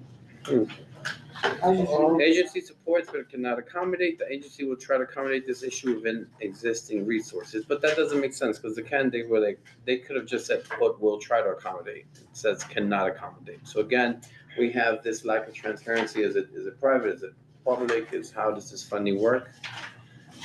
This kind of ties into the first one, to the previous one we did. I know maybe there's a way to work it in because we couldn't have made a request because I don't think it existed yet, but it might go in his executive budget, the Department of Community Safety that Mamdani was going to implement to respond to a lot of the nonviolent mental health issues. Right. And it wasn't in his preliminary budget, but apparently he says he's going to put it in the executive budget. But I think if there's a community that really would need that, we'd be one of them. And so I think if there is a way to work that into the language, which kind of like would counterbalance something like provide resources to train officers in community policing, I feel like that falls under that umbrella. And since they're saying that they cannot accommodate that, we should push then for him to make sure he is funding this new agency he's talking about. So there might be a way to work that language in the interim. Jose? Yes? One question. Are you done with the DOT-related issues? We are. Thank you so much, Rafael. Well, you had an We answer for appreciate my thing about that. Oh, you are? Okay. Yeah, we'll talk about What a you. multifaceted. Actually, no, we're not done with you. I apologize. We have to. You got to do the 128. The 128th is coming up, so if you could wait around for that. We are just finished with this now. Okay. Okay, no problem. Don't be in a rush. If you were here, you would stay till the end, Rafael. See, this is why I like you in person. All right. Yeah, so I suggest trying to work that something's brief in the statement about that, maybe in response to this last answer, since they can't. But we can't add anything. That would be later. You're not adding it. You're just. It's still the same thing. Okay, but the problem is, well, I understand that, but it's a unique situation where it's a new mayor and he's going to maybe fund something he said he was going to fund before anyone's really had a chance to request it, because we'd have been requesting all this under the previous mayor, right? But now we have a new mayor talking about a whole new agency that he says he's going to fund before we have an opportunity to even put our October requests out. I mean, what are they going to do? They're going to set this thing on fire if we put that in? I just think. No, but it could be for the October request. Okay. So we can, hopefully by then it'll exist, because otherwise their answer will be like, this doesn't exist. Let's see, it's not that easy to make a new agency, but I hope that he does, because I think it's a necessary thing. With the correct training to deal with mental health issues. And, the precincts have some training, but they're not, from our conversations with them, they don't have anywhere near the kind of training they need for that. This is our overall, Khalid. Yeah, you guys have copies of it, so you're supposed to be looking at this is what your actual homework is, to look at the statement and your responses to the individual agencies that you liaise with, Department of Transportation and New York City Police Department. You guys don't have anything with FDNY, but your tasks were to look at this language and update it relevant to your budget register responses and the current budget that's been released by the mayor's office, and then submit that to the district needs and budget committee by a certain time frame. So Alright, it's- so it's which is tonight. I already have draft language, that I'll address based on the feedback. You want to is pull it- it up? See if I can find it. Might be a little bit difficult. It's in the Google Drive. So then if we are commenting though on his preliminary budget and he left something out he was saying he was gonna do, why can't we comment then on that? That means our comments can be more than what we've actually put here, Yeah, we can comment generally. right? We could, right? Okay. It's just an idea. Kind of bothered me that he didn't put it in the first round. I was surprised you didn't put it in. Right, which is like big thing. That's not it, yeah. Just, we know we need that.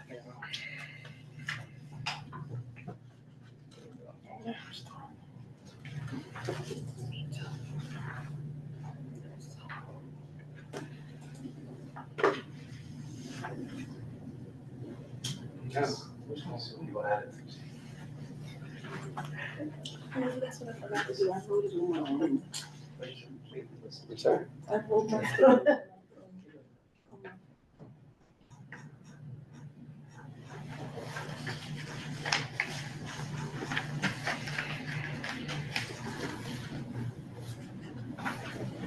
Alright, we support DOT and its advocacy for funding for better lighting and improved sidewalk infrastructure to East Harlem. Look forward to working with DOT to identify specific areas. I hear a lot of comments over there.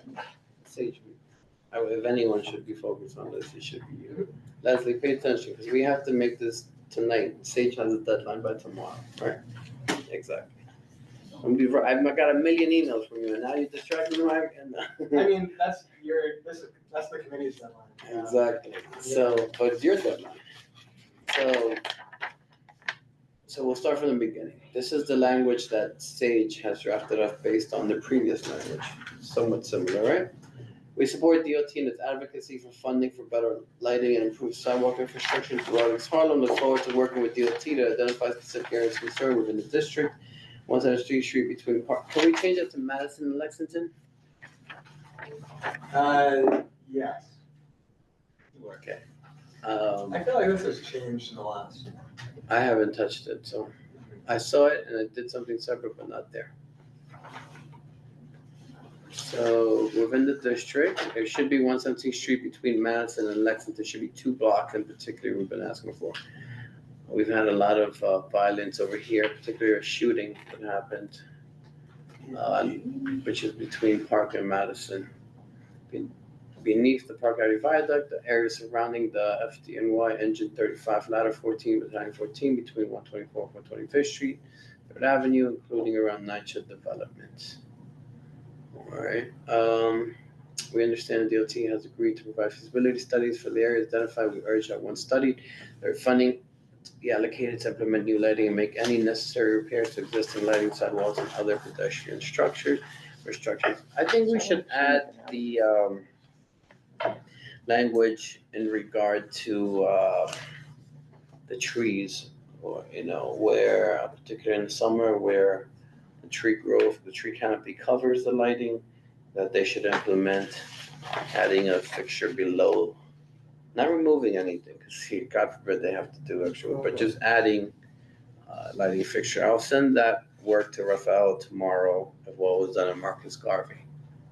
I'm not sure how the committee feels about this, Christina. Also, don't forget to say around East Harlem NYCHA developments. We wanted to specify Because we that put as well. NYCHA, I think it's there. Yeah. Put it around NYCHA. It's in the- Yeah, but the we last want to put part in East the Harlem, Yeah. as it has per to say your East earlier Harlem. comment. Oh, yeah. Thank you. Yeah. Good. Whatever, we should just put it in every sentence, honestly. How's the committee feel about adding that particular language about the we don't have to do it right now. I'll send it to Sage later, but it would be. Yes. Yeah. That's it. Everyone's happy. Yes. Great. And we'll put the East Harlem. We understand DOT has agreed to. We already did that part. Okay, we go with that. Next one is we also understand. Just give me. Let me read that last one.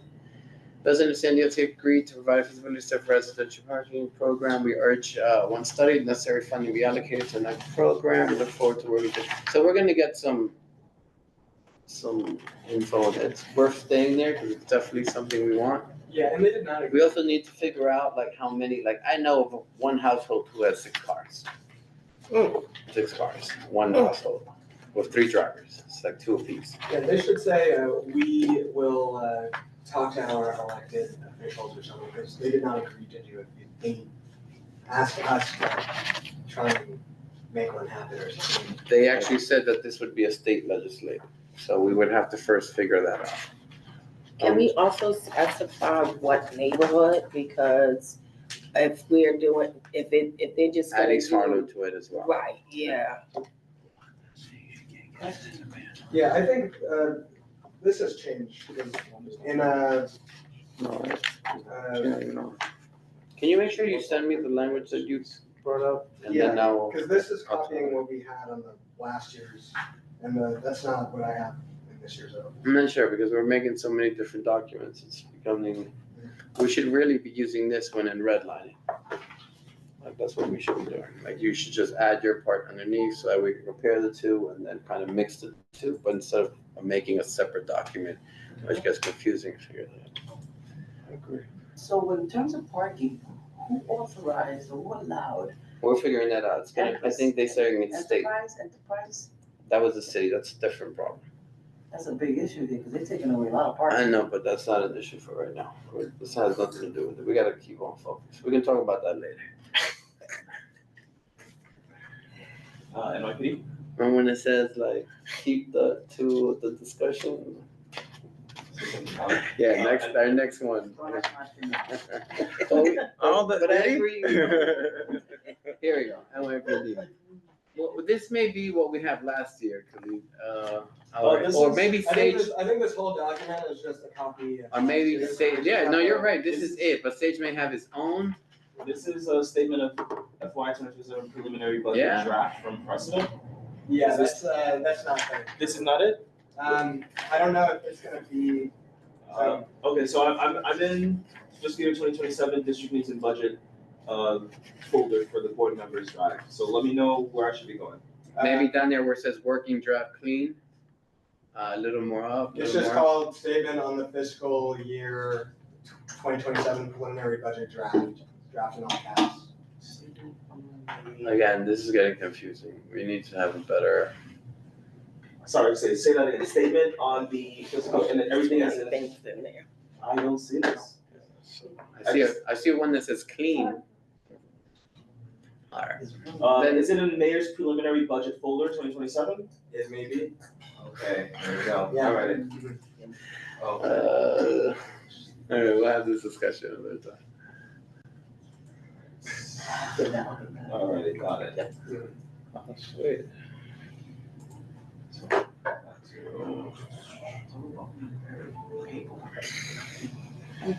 Okay, here's your transportation. You want to reread that? Go ahead. Let me just see how much changes.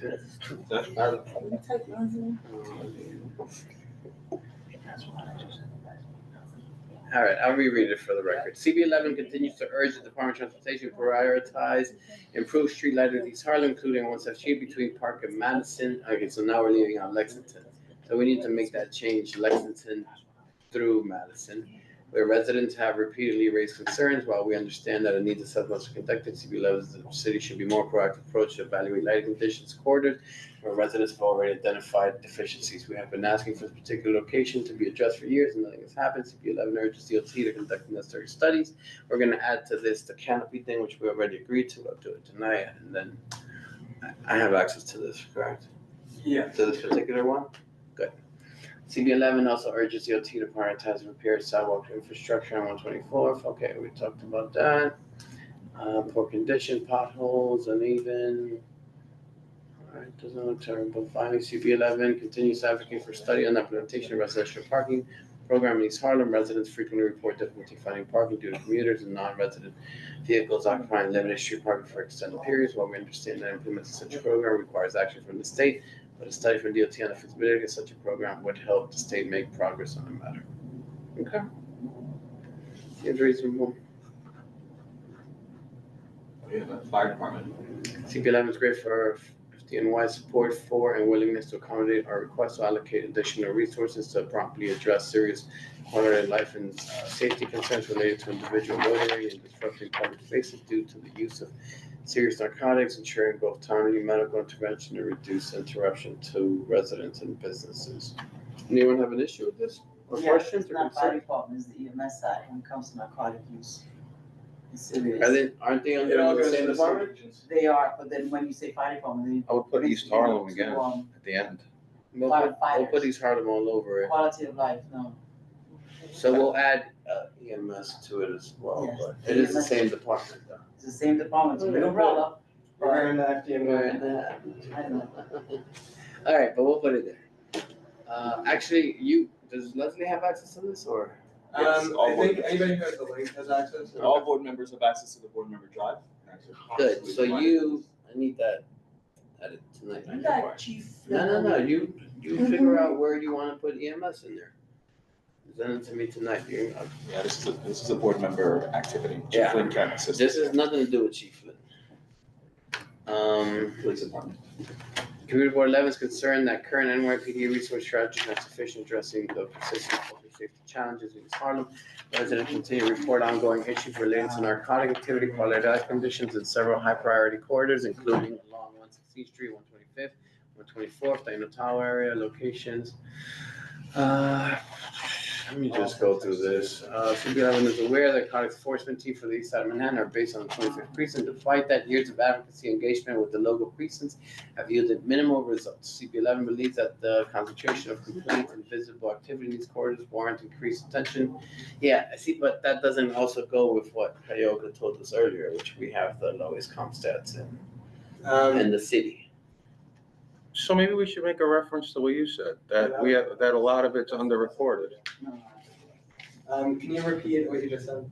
That we have the lowest, I don't think this contradicts that. It does. I mean, they don't really give us stats on. Believes that the concentration of complaints and physical activity and these warrant increased attention, more consistent enforcement presence. Yeah, the comm stats are not gonna reflect, like, the situation is that police are not doing anything. And so you're not. No, we don't wanna stats. use that language. Yeah, It's sure. not a good way to We're start. not doing anything with what?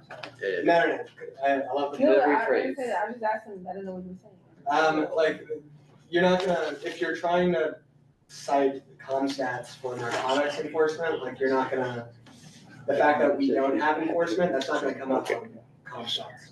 Plus, whenever they give us stats, they never mention narcotics. Because our overall ask here is for more police presence, more funding, more officers, more everything. Can we just add to that narrative then, that a lot of it goes unreported? So that, the statistics are higher than they appear because it goes unreported? Everyone feel. Yeah, Can we ask for sorry, foot I am patrols? dyslexic, like, I'm not even. Can we ask for foot patrols as opposed to just No, police that's- presence? It's not for that in particular, it's more like funding, and the funding and how they redistribute funding is different. But it's I don't think more, it's funding, and I think that, again, this is about knowledge of what happens, right? And so you also gotta remember that we have a DEA that also, so if you go to any council meeting, Calvin Solomon does a report on every single meeting, right? His office is what mandates and manages all drug enforcement. So that's why we don't get a report from the precinct level, because his office does that, that's not NYPD. That's different. So can this be revised to go to his office as opposed to? I think that's an October thing. That is That's an an October. October. But it is a good point to, Right. it'll just be a pending Yeah. point. So So you have to reconfigure your police department, statement, and if you want to include, special narcotics prosecutor's office, I think that's right? If you want to include a statement regarding such, then that's something to consider, but you have a time constraint right now. As a process, are we, as the committee, comfortable with including the special narcotics so that we can mention it in this? Because that's what we would need, and then we would put the language a little later. Is that a city agency? The DA's office? Or is it a prosecution in the state? The DA's office? DEA. DEA. Yeah.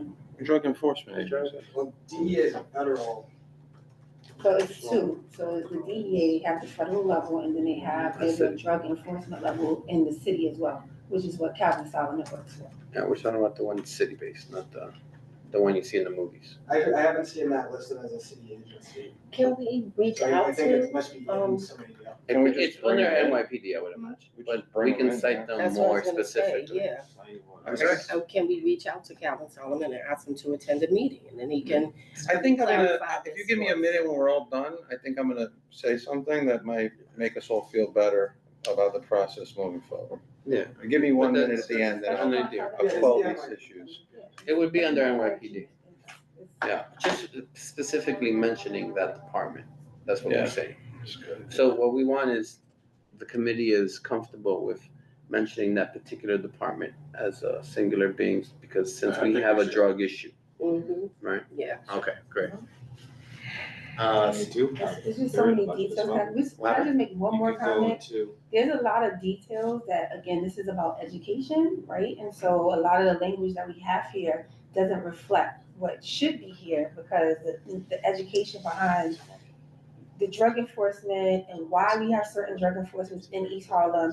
There are also the state laws that change how NYPD So it is can the deal Office of with Prosecution Special the dealers and the addicts. For the dealers versus the addicts is just education, right? And so Someone that's needs the to do reason that why tonight. it's separated, because NYPD cannot, according to the state, move any person that is using an opioid or anything of that nature. And so the drug enforcement was, we go after the dealers, right? And it would look different because you're not gonna see them on the street, which is why Rosa calls me every other day, like, it's gonna come to cover those are drug enforcement agents.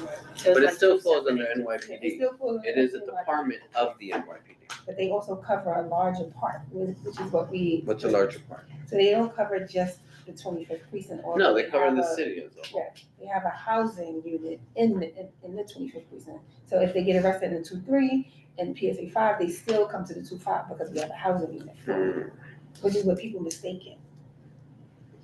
But what we want to do here is add language to speak in regard to that particular department in the NYPD, which is interesting enough. Khalid just brought up a picture of the Office of Prosecution and Special Narcotics. It's also an agency. We may want to break that up as well, but that'll be under our next iteration, when we actually add more things. I found just the response to like the narcotics thing, from the NYPD pretty frustrating, just because like my experience is that when you complain to the precinct, they're like, oh, we can't do this because it's like a borough-wide thing. We have the entire east side of Manhattan, and we have a different team for the entire west side of Manhattan.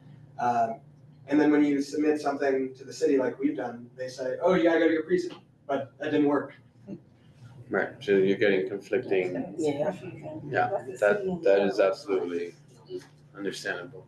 CB11 also believes that the NYPD must do more to invest in youth crime prevention and police community relationship building programs in East Harlem. Programs such as the NYPD Explorers, other mentoring and youth engagement initiatives are critical tools for preventing youth involvement in crime. I'm not gonna talk after this, Pretty after I say this. I know the points about Explorers is not funded by. Yeah, so the other thing I was gonna say is, the one thing I feel like you missed, the key point that community councils is missed out, because we are the one entity that can receive New York City funding, because we are New York City charter. The Explorers program cannot, because they're funded privately, but we can get monies for them, and this, like what I've done in the past, is fund their uniforms, or fund trips for them, or fund like any type of workshops for them, because the police officers can't take money, but we can. So it has to go through council. Yes, community council, that's what the whole Community reason that we council, built. and then from council it can go to. We can fund it, So then we'll have to make that change when we bring this back up. That makes it more clear. Thank you, Kira. So for now, hold on. I just want to make sure what I need to add to this a little bit. Canopy, trees, and add the DA office. All right. What's our next one? Or is that's it? That's it? Okay. So we're making some additions to this tonight so that, You're not ranking anything tonight. You're not doing any ranking. You're just. No. Yes. I'm saying additions. Like I'm making the addition of the language. So I'm adding for the lighting piece, we're adding the canopy under the tree, and we're also going to add the DA particular office, just to specify it. And all right, great. We'll do that later, and the committee as a whole agrees with those two additions. Go ahead, Don. Yeah, I see there's a lot more interest in this process than there has been, like the discussion on the specific requests. So like when we do, put our budget requests in October, usually then there's just a long gap where we kind of don't talk about it and our agendas aren't really focused around these items. Since we have so many questions at this stage from what we put in October, right? We're not sure what they're saying. I'm going to strongly be encouraging at executive this month that our committee chairs start to build agendas with these agencies around our requests so we can advocate directly to them, not just during these summer budget consultations, which as a committee chair, I actually was never a part of, which I'm going to look to change if I can. But I think that we can have agendas every month that are accomplishing things. Between this and then between honestly looking at the bills that our electeds are putting forward in their offices. So I just want you guys to all know that next time around, I'm hoping next time we're sitting here, whatever it is, a year from now, that we've already talked to these agencies, we've already advocated, we've already gotten more clear answers, so we're aware of what's happening better. Jewel? Yeah, I mean, I'm gonna have to speak for Human Services. My intent was to hear from these agencies on an ongoing basis and establish those relationships. Like Raphael, I applaud you for being in person. I applaud him for being, answers your emails. I applaud him for that. I'd like to see the same with DOHMH, Health and Hospitals, Department of Aging. I mean, I realize there's a lot of new, people at those places, so I would just say that. But that's my intent for that committee. I want to say, thanks to SAGE, because when you say there's a difference, I'm going to say because of you. Oh, I agree. We looked at it. Beyond, in terms of, making sure the documentation's out. So I don't know how you do this in your regular job and doing this, but I applaud you a lot for this as well. And you as well. No, I don't need the applause. I don't need it, but thank you. You're keeping people informed, so I appreciate I think too, and it's on me as well, when we invite electeds to full board meetings or when we have these agencies come, that we give them what we're gonna expect them to talk about when they come. So there's just not this standing play, like Raphael's great, and we give him the stuff in advance so he's able to know what we're asking him.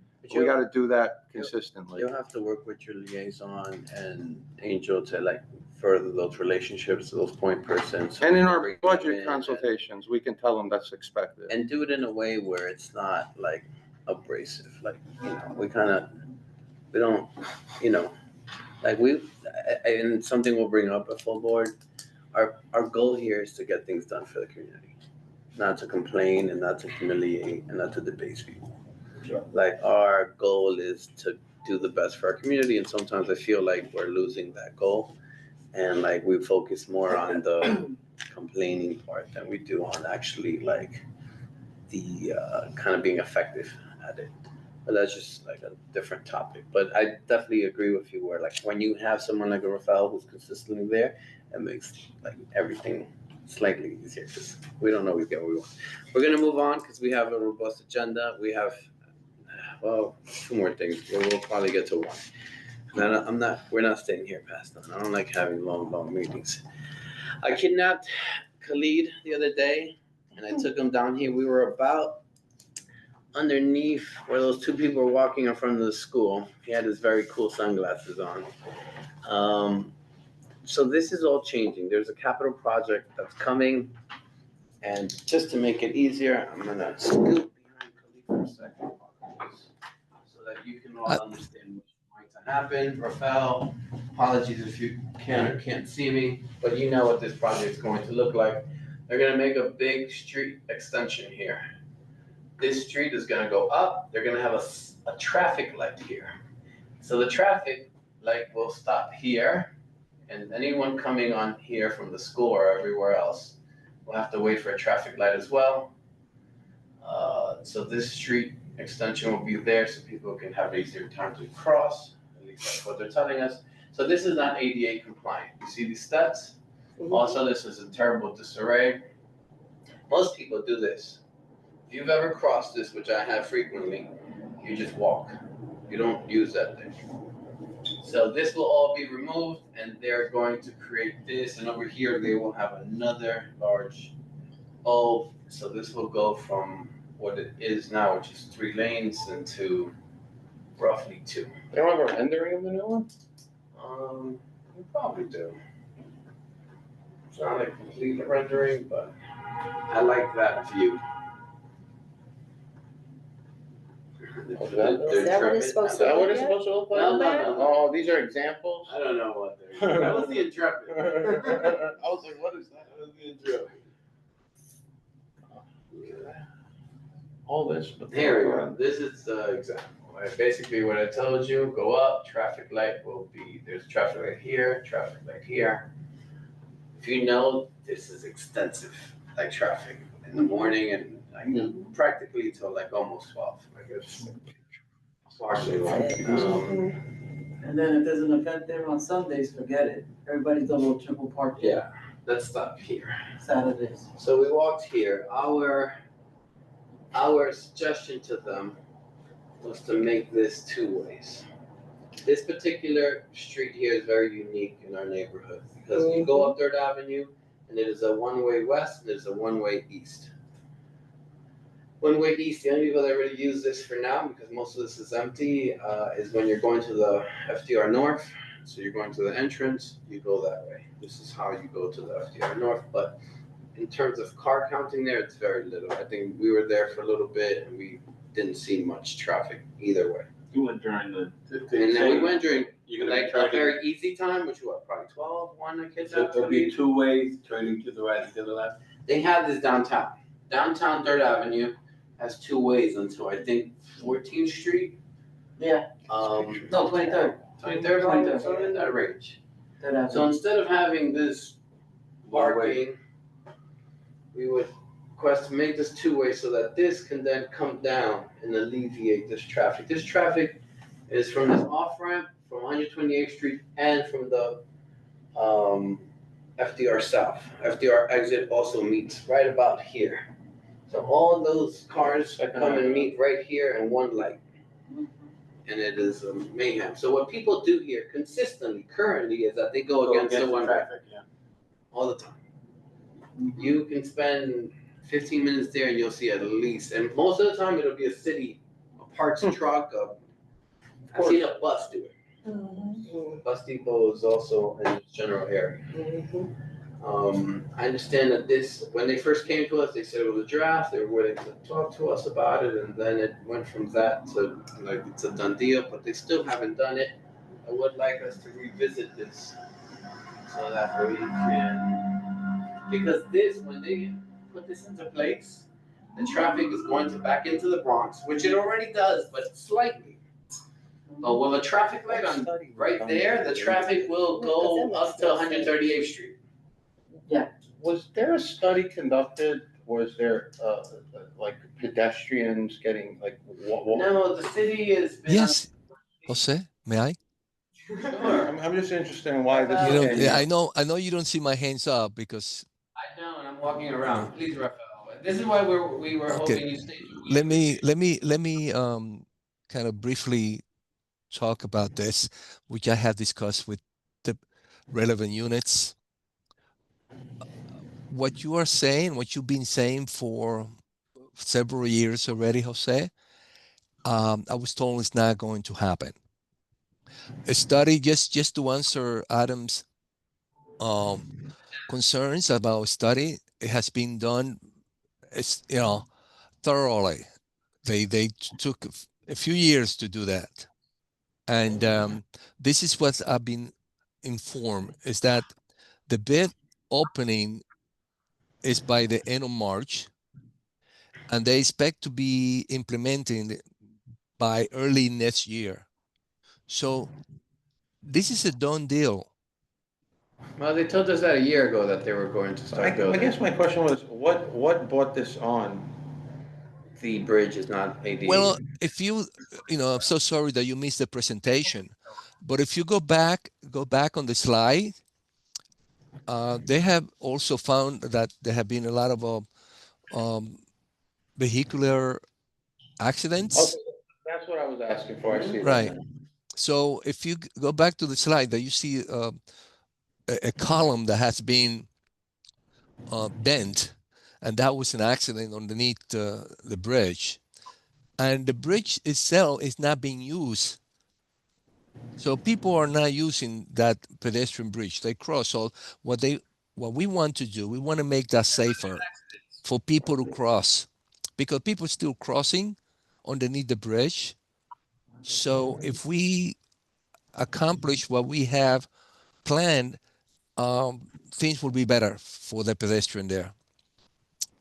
But it improves the pedestrian, but not the traffic. Well, no, but can they still cross without the? One other thing is that people are not going to go south on 3rd Avenue and turn east on 127th Street, because that is going to be providing an enormous amount of parking space. And that's going to be backing angle parking. So it will kind of alleviate the parking problem in that area. What parking problem is there in that area? It's like nobody teachers.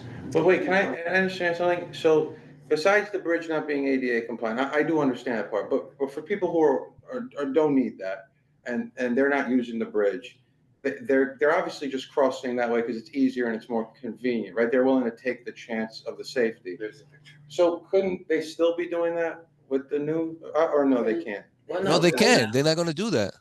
There's going to be a concrete extension that They will won't be make able it, to cross. the pass, yes, the bridge is gone. They will cross. What they're doing is they're making it a smaller crossing. You see it? Exactly. Yeah, no, I understand. Yeah, So- that's what they're doing. So there's no more bridge. So there's no more, The oh no, the bridge bridge is, is getting removed. And everything is being brought Okay, down. I understand. Mhm. Gotcha. The concern is while this helps the pedestrian significantly, which it's a very low pedestrian. The And why crossing, the crossing very low. distance is being narrower. I go there all the time. Yeah. Why will they not do this right turn? What's the reason? This They is gonna be said- harder to do. How do they do it downtown? What's so hard to do? Third What's- Avenue is 2 ways. What is the question? Why won't you do the 2-way street on Third Avenue? Or not you, but DOT. What's their reasoning for it? Looks like now there's only gonna be one lane. Yeah. It is. Yeah, It's something that when they heard it, they discussed it and found out that indeed it's not going to solve the problem. That what is going to solve the problem there is what is being planned to be done in that particular section. Okay, Rafael, here's the two things, right? There's a problem with pedestrians, which we're helpful that you're fixing. However, that particular corridor has a problem with traffic. Anyone that is coming into Manhattan for free is coming in over that bridge. And it's entering East Harlem. And we already have a high asthma rate, right? So traffic for us is a considerable concern. It's not just something that we think of like as a nuisance, it is a concern. Because the more these cars are going slowly and going through our areas, the more smoke and CO2 is in our kids' lungs, right? There's 2 schools right there. So the question is, while you fix pedestrian traffic, which is fine, because you could have done that just with the northern bulb, you didn't have to do the rest of it. You are still causing significant traffic in that area. How are you Vehicular traffic. Vehicular traffic. How are you fixing that? Because you can't just fix one problem in our neighborhood and then cause a bigger problem. Yeah, they're making it because that problem already existed, right? Those 2 problems were already there. Yes, I agree with you. Pedestrians had a hard time crossing. It's not terrible, but if you have a situation where any kind of needs or anything, like I usually run it because I do that walk a lot. I'll go over to the South Bronx, and So definitely that piece is needed, but you're not considering the other major traffic situation there. And that's where I get concerned, because unfortunately DOT doesn't always think, right? I find it funny that you guys didn't come to a walkthrough. You didn't invite us to a walkthrough. You're telling me that this was planned so many years ahead, but I've been chair of this committee for a long time, and I don't remember you guys saying, let's do this, right? A lot of times DOT have these city planners, and they just think it's a great idea. This is going to be a great idea. There was, Jose, there was a walkthrough. And just to be clear, when you first came to us, this was a draft. This is something that may happen. We want your input. And then when we said that we had an issue with it, it went from being a draft to a done deal. Yeah. I understand how you feel, Jose. And because if you do a walkthrough and you don't invite the community, Double, triple parking. how is that really a walkthrough? How do I even know it happened? I gotta believe DOT. And that was done several years ago, pre my tenure here. So you're saying I should blame Lyle? I got it. No, it's fine. I'm just, you know. You're saying that if you're doing such a large capital project in our community, and no one knows about it, because even our council person didn't know about it until I brought it up to her, and then she went and she made a fuss about it. So it is interesting that our locally elected New York City council person at the time, Diana Ayala, was unaware that this was happening. I will bring it up to the commissioner. Yeah. I will definitely bring up your concern to the commissioner. Perhaps you'd like to have another presentation if that is the case. I would prefer to speak to the commissioner, but maybe we can get that done. Because again, I understand the problem of pedestrians, which we're all happy to, look at. But the vehicular traffic.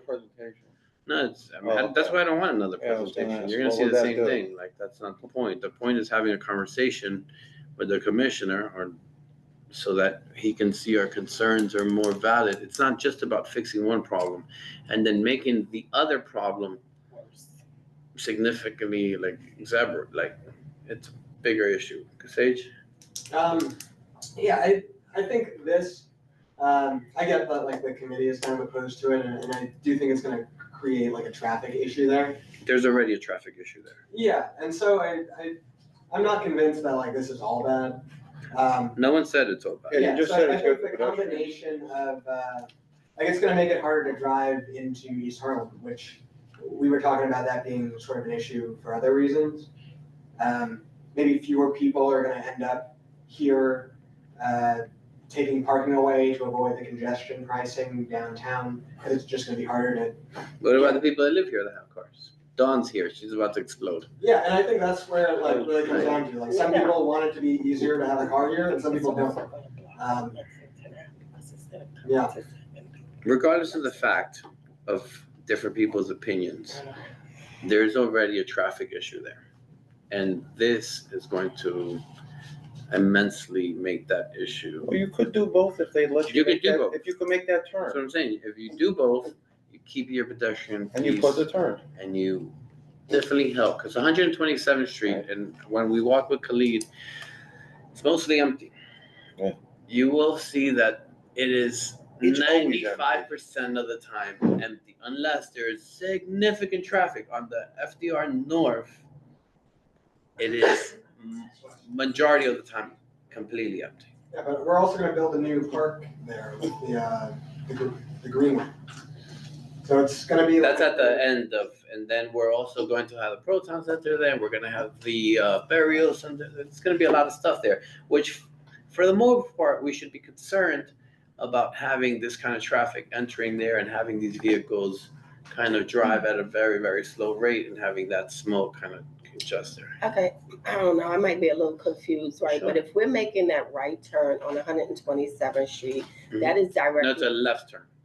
What you're doing is you're going to drive south on 3rd Avenue, make a left turn, And what you're gonna have is the sanitation on your right, you're gonna have, there's a motorcycle shop there. So right, so And that's then you like, go to the light and then you can make the right. right, okay, but, Right. And then you're quickly. okay, but if we're talking about making Third Avenue, that section two-way, that right turn is gonna go up 127th Street, right? Is that what you're talking about? No, so what you would do is you would make it where that, when you make that right turn down Third, it makes a left onto 127th Street. Right, and then you could get to Second through there. Okay, because So I was instead of thinking the going to right one. turn I'll show going you. back to Lexington, No. It's because easier if I just show Lexington you. is already jammed Trying up. to give another way to funnel to So Second. here, this Second is is right still here. already So jammed you up. would come down here Make it, Right. and then and go go. here. You can't go, this way is actually, you could technically go either way. Right, But nobody yeah. goes this way on this. Yeah, There's because another right- street that's. But that's what I'm highly saying, underutilized. if you make that right turn, that traffic is gonna funnel back to Lexington Avenue, which Lexington Avenue is already jammed Already up from that so- bridge traffic. So our point isn't for them to, it's to go, see, this street Right. is mostly empty. And Right, this street leads you to Second Avenue. right, but So it, you would be taking the cars that are generally here and kind of like displacing them here. So- Most people don't go this way because they know Because it's one Lexington block, Avenue. If right. you wanted to go to Lexington Avenue, Christina, you would have done it up here. Yeah, you go to the Gotcha. right. right, I know, Yeah, I travel that way. yeah. all You the go time. FDR, but you stay to the You would have left. gone Right. to the Right. right and you would have gone down Lex. Right, but my point is like, because of the traffic going to Lexington Avenue, because sometimes that bridge gets backed up really bad, It gets backed up. especially during rush hour times, that would be another way for people to get to Lexington Avenue and bypass the traffic on that bridge, which would still jam up Lexington Avenue. Because it always backlogs from 125th Street all the way to 129th Street. It's like impossible because you got 126th Street going west and the traffic is always jammed in that block. I agree.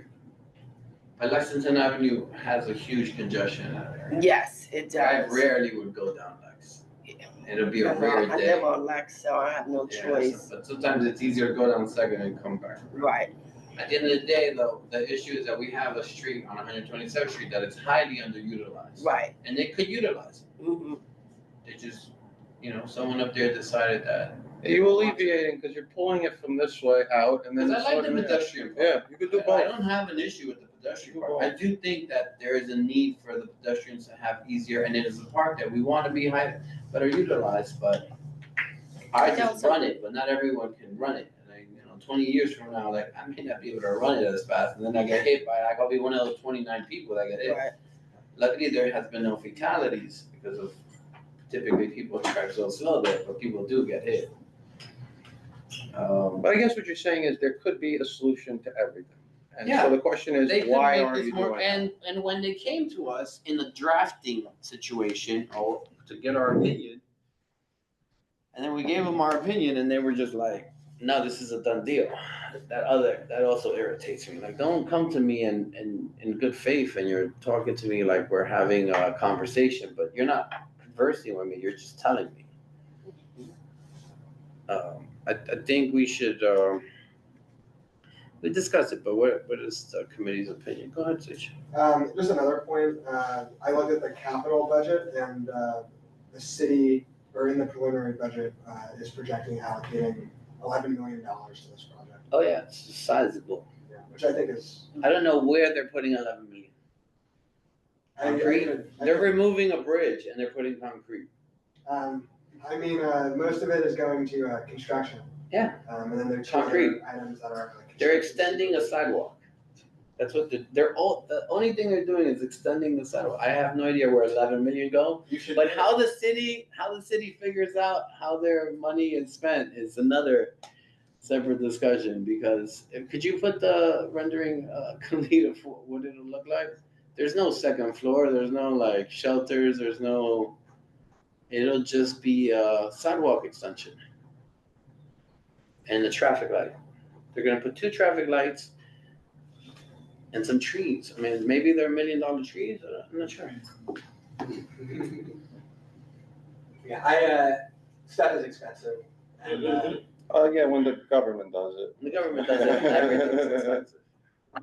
But this is not $1 million. No, it's not. I could see a truck knocking that, all those little things You down. could do that for a lot less.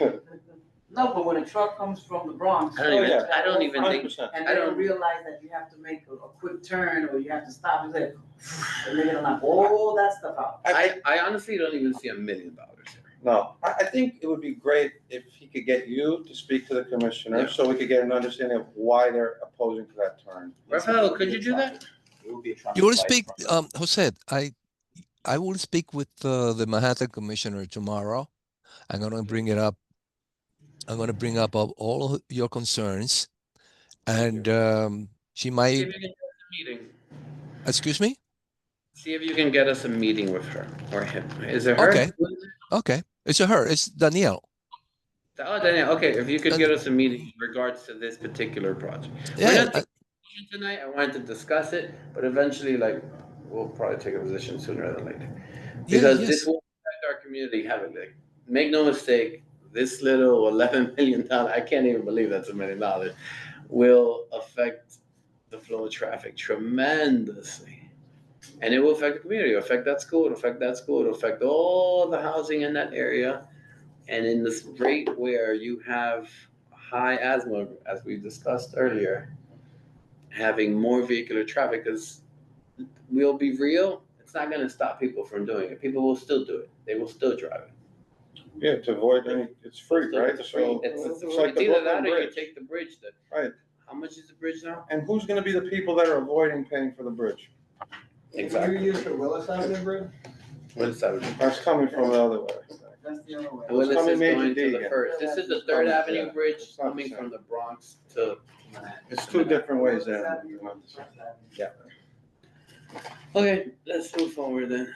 Thank you. Yeah, I will definitely bring this up to the Manhattan Borough Commissioner Danielle Zuckerman tomorrow, and Thank you. I do appreciate your concern, and let's see what happens.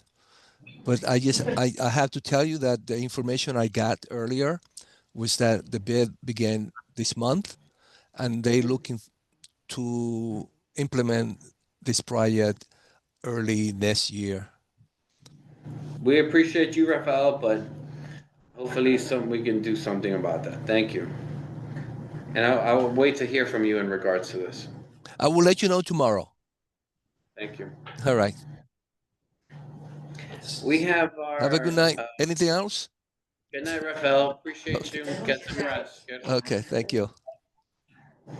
So the other old business is street co-naming procedures, which we will have a brief discussion, then bring it up next month, because obviously I don't want to keep you here overly late.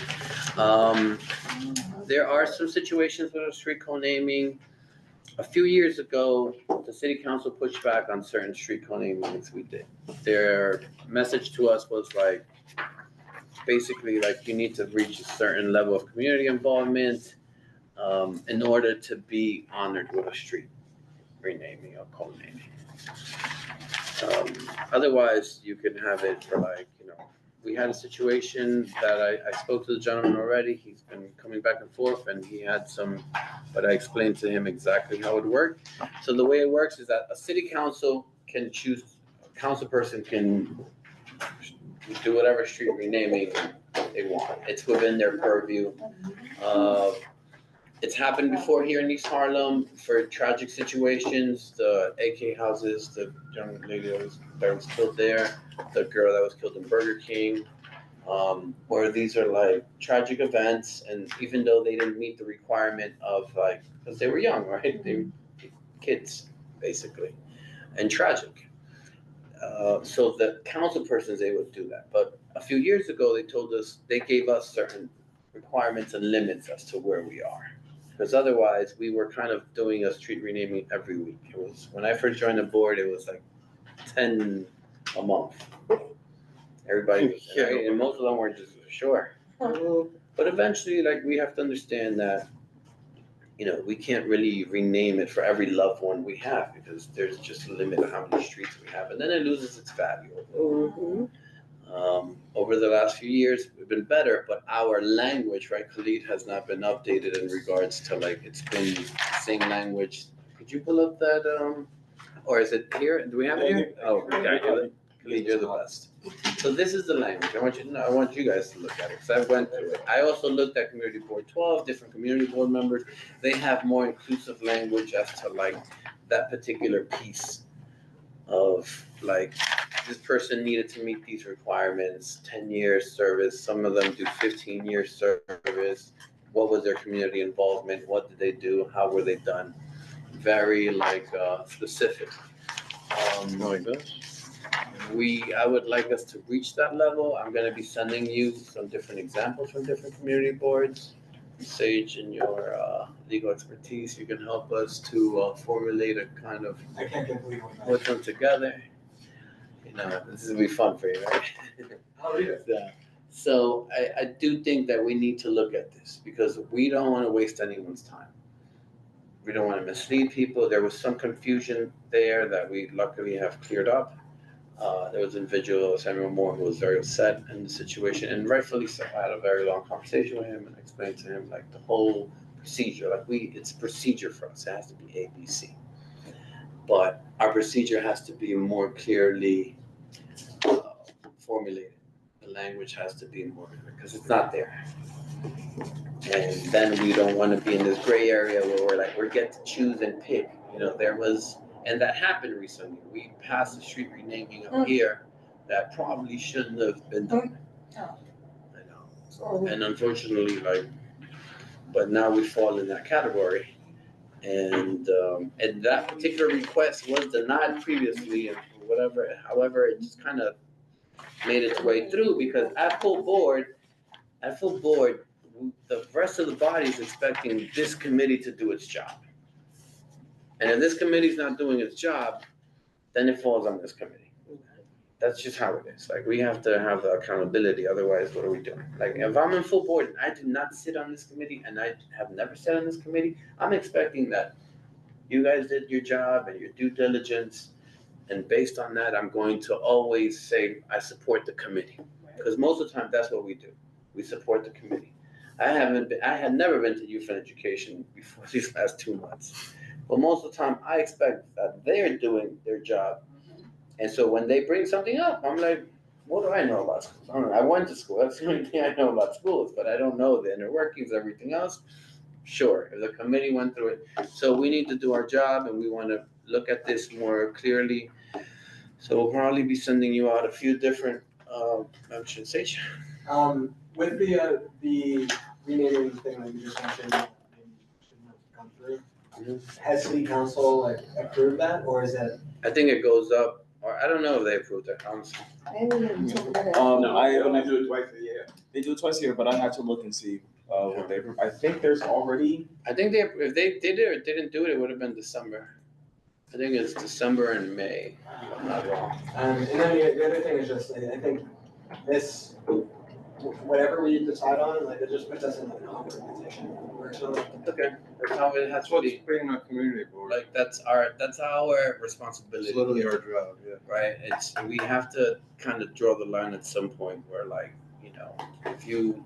where there's a difference between if you were community involved and you were always trying to do better and you helped in food pantries and everything else, as compared that you were doing other things and once a year you gave back to the community, but in the meantime you were doing other things. So there is a street map for honorary co-namings on Argus, so you can go through. And that is great. I don't know specifically who won it. You guys. It's like on the northern quadrant, but Lex, you see that blue dot right a little north? No, probably no, it's like Lex, that's Park. Bless you, right, that one. Click on that one. No, that's probably it. Johnny Ray Johnson? Yeah. This is 2017. No, then that's not it. So maybe it hasn't been passed. Alex Carnegie Way? No. So maybe it's not it. I know it's that area, but it's probably a block up. It's probably, see where it is? Yeah, it's a block up. Or maybe, all right, we'll look into it. Yeah, you guys can, this is an interactive map, easily available. Just Google NYC street co-naming or NYC honorary streets. Yeah, see this? Map. This is beautiful. Please don't blow my mind with these websites There's today. a map with the trash cans all over the city. Yeah. We're talking about that.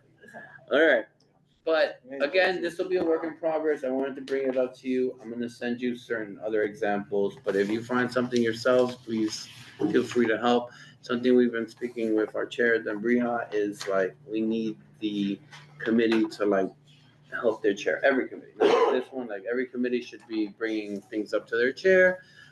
Concerns, agenda items, like the more the merrier, like chairs sometimes don't have every solution. So you should really feel free to like kind of engage it and text, call, email. But in this particular regard, if you have some time, if you have any thoughts, or if you're looking at other community boards, I'll be looking at, so I already have some, but I'll forward to everyone, look at it. I'm just gonna send like the pieces that are most important. Okay? Just a quick question. So we have the responsibility of going by the guidelines that are put here. What about city council? Like, do they have conversations with us? Because are they doing the necessary research about these matters as well? Or how does that work? Because it also I'm sorry, puts us can you in a. repeat in my brain? It's not working, I'm sorry. Actually, This is a beautiful jacket. you won't be upset that he was. Go ahead. But I think it puts us in an awkward spot when city council approves people who have not even fallen within, and I get like. No, we shouldn't even think about that though. That's not in our purview. We But the should be reason like, why I'm asking is Yeah. because a lot of times when people talk to me about it, they come to me and they be like, oh, but this person didn't do anything and they have a block renamed. And I'm not saying we should think about it because it's not necessarily our concern, but it also puts us in a hard place where now we're denying, but based off of them not meeting the criteria, then how do we explain criteria versus? I explained the situation. It's very simple. Okay. Our body has a certain expectation that we have to meet. This is what our expectation, this is what city council pushed back on us, their law department, and I was chair at the time. They said, you need to be able to do this. So that just is what our procedure is. And I explained it to an individual where I was like, our procedure is this, so like you will not qualify within our procedure. However, your alternative is to go directly to the council person. Council person does not have that procedure. It is at their discretion, and they have the ability to then make this determination. But if you give me a set of guidelines that I have to follow, it should not be up to us to like change that guideline depending on individual. Right, and Of course not. We follow that guideline. I think what we do is though we refer them, like we can't do it. Go over there. At the end of the day, we're advisory. It goes to the council. It's gonna go anyway. I think It goes to them anyway. Yeah. And they can do it without us. Yeah, they've done it. A few of them have been done completely outside. Maybe even when we didn't want our it. board. Yeah. I think, sorry, so unfortunately, we have to do this practice, right? I think the idea right now, in what you're getting at, is the more vague these are, the more we leave ourselves. But also, you don't have to do this practice. Oh, we don't? Yeah, you can, if you wanted, you could completely waive. Guess right, we could waive a lot of things. Right, let me rephrase that, because yeah. technically we could waive most of what we do. There is no mandate for you Right, to- there's not many mandates, Right. you're right. I'm sorry, I look at it differently, but I hear what you're saying. We should be doing all the things we're doing. The vaguer this is, right, the more it opens us up to what you're saying. Because then someone could be like, well, I think they meant this, there's gray areas. The more stringent we make it, then we can be very clear, like, no, you can't for this reason, and yes, you can. Because they're always gonna have, we're gonna try to eliminate that ability to I don't think say, that was my question. So I Okay. think my question was that we have the responsibility to do this, which I agree with, right? Let me move that to the side.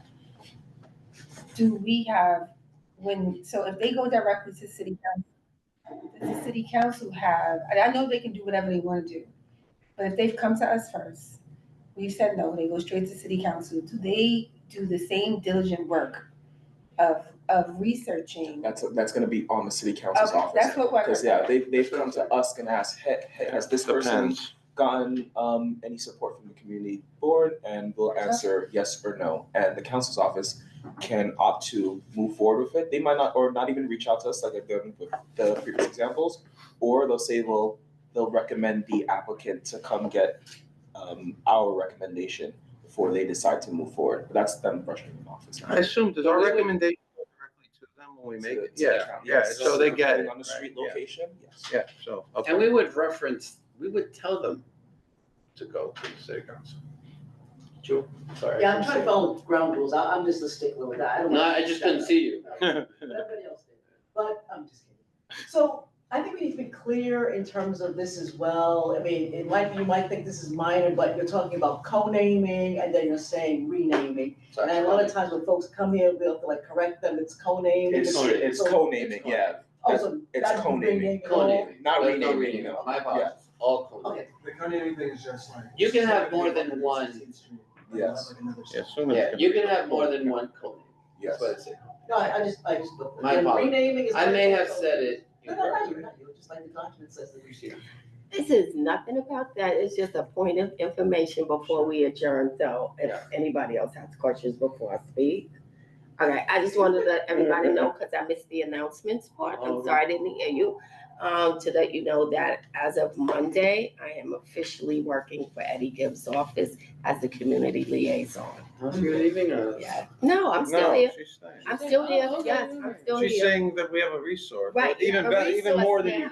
you've been. Have a resource now, but also, You've always been a I resource. spoke to the conflicts of interest board that Khalid sent me, and there's no conflict unless there's a vote on the table from his office. I cannot vote, or if there's a vote from you guys on something that they're doing, I don't know. Okay, I back and think we forth, figured yeah. that. You would have to abstain. Right, I would have to. President not abstain voting. myself. Yes. I'm happy to hear that, and I'm happy to hear that you don't have to leave us. I wouldn't let you take this out. I'll be sending the committee, I made a label for all of us, because that was great. Before I had to there was no label made. Now I just go committee, like beautiful. But I'll send you some examples for the street co-naming situation. And the practice would be, and why I tell Sage is because the practice is exactly that, Kim, just to make it so that we don't have a gray area. It's either a yes or a no. And if we just say no, we always refer them, because that's what I've done. I refer them to Skinner. At their purview, they have the ability to do this. And we shouldn't feel a certain way if we say no and they said yes. That's not our position. Our position is we said no because of this situation. You need to, and I was gonna say, you need to, moving forward, when you're saying yes or no, you have to give the explicit reason as to why. Right. Because we're gonna have Mr. Moore or the other individuals. And I spoke to Mr. Moore extensively, so That makes sense. And that's what I want to do. I want to give people clarity. Unfortunately, Mr. Moore, as an example, didn't have that clarity. Jewel? Yeah, and also, if we're talking about the same individual, if we already gave a response, and I think I use this word appeal. So they can come back again, we have a decision made. We gave a decision, yes. Right, so there's no appeal, there's no coming back, and that, Well, you can come back, but it may not change. It's the. Well, I guess if you came back and everything was the same, we'd tell you, you've already been here. Unless you change something. It may not come to the agenda, which Yeah. is where the frustration, but I think it lingered. There was 2,500 emails in the public safety email. I went through all of them. God, it's clean. But, okay, any other questions? One more. Sure. So is it New York State or New York City, Khalid just made me think of something different. Does the person have to be deceased or is it? Yes, you see in the last, is it the last page from that little packet I gave you? There's a reason to. Or maybe not the last. No, page. that is, it's the first page. Where you had highlights. Sorry, the second one, standards for council consideration of street co-naming, the second page, sorry. True, yes. Yeah, the very first word. You have to be, because you could do something really bad after they name the street after. You have to be DE. Dead. I think that's, I don't think that's. No, I think it's a charter thing. No, you can't name a street It's a after city a person council who's thing. alive. Yeah, it won't go through. No. It's charter. They have to be DED. Yeah, because they can't have you alive and you don't know, there's literally a reason. Then you take it down. Is that New York City? That's true. Only because. You have a the museum reason of why I'm fallen asking is because signs. there's a very specific case that is about to come to our desk, right? Right. I'm interested. And who is gonna challenge that the person does not have to be deceased because there are places in New York City where the people have not been deceased, which is why I'm asking. Oh, there are examples? Unfortunately. I mean, let them bring the example. I'll figure it out. Actually, I'm gonna look that up. I find that interesting. Okay. But then, like I said. It could have been it could have been prior to these particular This was the rules. last year. Oh, well, then, we'll figure that out. I'm sorry, I need to go back for a minute. I just received a text message. There's a clinical trial for people with asthma. I will forward that information to you so that you can. Sorry, Okay. just. Actually, I have asthma. So. These are After COVID, I have asthma. Remember, this body's guidelines are reflective of the council members' guidelines. If this body decides that you will hear or consider individuals that are currently alive for street co-namings, that's going to be up to you all. I have turned away people who come to us because they had an individual who's alive, and let them know that that's not what we're considering. But then also there is the opportunity to consider organizations or movements. It also says that as well.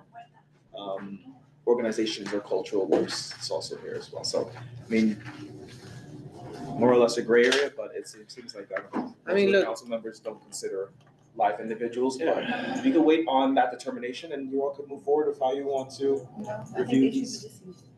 But we would also have to see if, so this is the guidelines of our council. No, this or is just that the general? I think this is just general. Oh, correct. Yeah. I did give you the one for Department of Transportation. I could see if this is an outdated document and look for an updated one. Okay, it's good to know. No, this is just a procedure. It doesn't have a It's always specific. good to have a contentious point. It gives us more work to do. Well, This document was pulled from, I'm assuming, the New York City Council's website. The second one, Standards for Council Consideration of Street Co-naming. Let's see. This is also on our website as well. Let's consider it. Well, our document could not be vague. Anybody. yeah, I never heard of it. I don't know, but, there's always, they always say there's exceptions to the rules, and it's usually done at a very high level. But actually, he just read something that actually makes sense, because I think what happened is that what they're talking about happened in the Bronx, and I think they utilize something cultural, and the person is a part of that cultural organization. And so that's gonna be a pushback. And that's, she has like over 1,000 signatures. So that's what they use, and I just could see some, I mean, but again, then he does that on his own. And I won't be upset. I'm not should mad at he it. choose She's a other. great person. Like if the council person, whatever they choose to do. Right. Like if we deny someone, we shouldn't be upset if a council person approves them, because that is within their. I mean, yeah, this is like hardly the thing we gotta We're be. just gonna follow our guidelines. So we're going to try to make our guidelines kind of airtight, which is why I mentioned Sage for his, because that's what we try to do in that regard. Yeah, I'm not gonna be able to, I think this is ultimately gonna come down to like a thing that is unquantifiable, which is like a weird thing we gotta do, which is like, how important do we think this person was? Yeah. And everyone's gonna have different opinions about that. I mean, look, for a person like, a sibling or family or like a parent could be the most important person. That's why certain community boards, the language is more into like what their community input was. So like you have to say, like, well, he was part of the community board for 30 years. He did this for the community. He was part of this organization. Stuff up here. Like, not you were like a good neighbor for 30 years. So I'm not seeing anything in terms of like formal strict policy saying that the person has to be deceased. It's showing because this is pulling information from multiple community boards documents. But requires eligibility, the honoree must be deceased. Exceptions may be made for individuals who died under infamous circumstances. Like the Burger King, they can houses. Or made extraordinary contributions. So But that these- still speaks like it's deceased. Because the honoree must be deceased. Exceptions may be made for all, but. Yes. No, We're not looking at the rules. Or made extraordinary contributions. But made is also past passed away. Could it be who died? Okay. Yeah, that's a very weird wording, to be honest. Maybe we reach out to since it's coming up, preempt it and reach out to city. Well, I mean, look, I guess we have to say, do we just not want to do this anymore, or we're gonna have to have some expectations on the table, right? We can't just do it and have nothing, so, and right now, that's kind of what we have here. Well, that's what we're gonna work on. We're We're gonna work on it. Okay. And if it falls and if it approves by what our guidelines are, great. And if it doesn't, if our guideline says deceased, that's our guideline. We're not giving them anyway, so, So it's very simple, like, that's just what I guess. All right, anything else? Nope. Motion to adjourn? Yes. Here. Oh, we're gonna do a roll call, my apologies. All right, Jose, Present. Leslie, Present. Carlos, Present. Wanda Hopkins, Present. thank you, Kyoka, Present. Christina, Present. Jewel Jones, Sage, Valerie Ponte. I think she tapped out. There's a note in the chat, Okay, thank you, Don. but it was just a few minutes ago. Okay, thank you, I appreciate it. And then Don? I'm here. All right, thank you, Don. Thank you all. It was a great meeting. Appreciate your I time. agree, that was a good.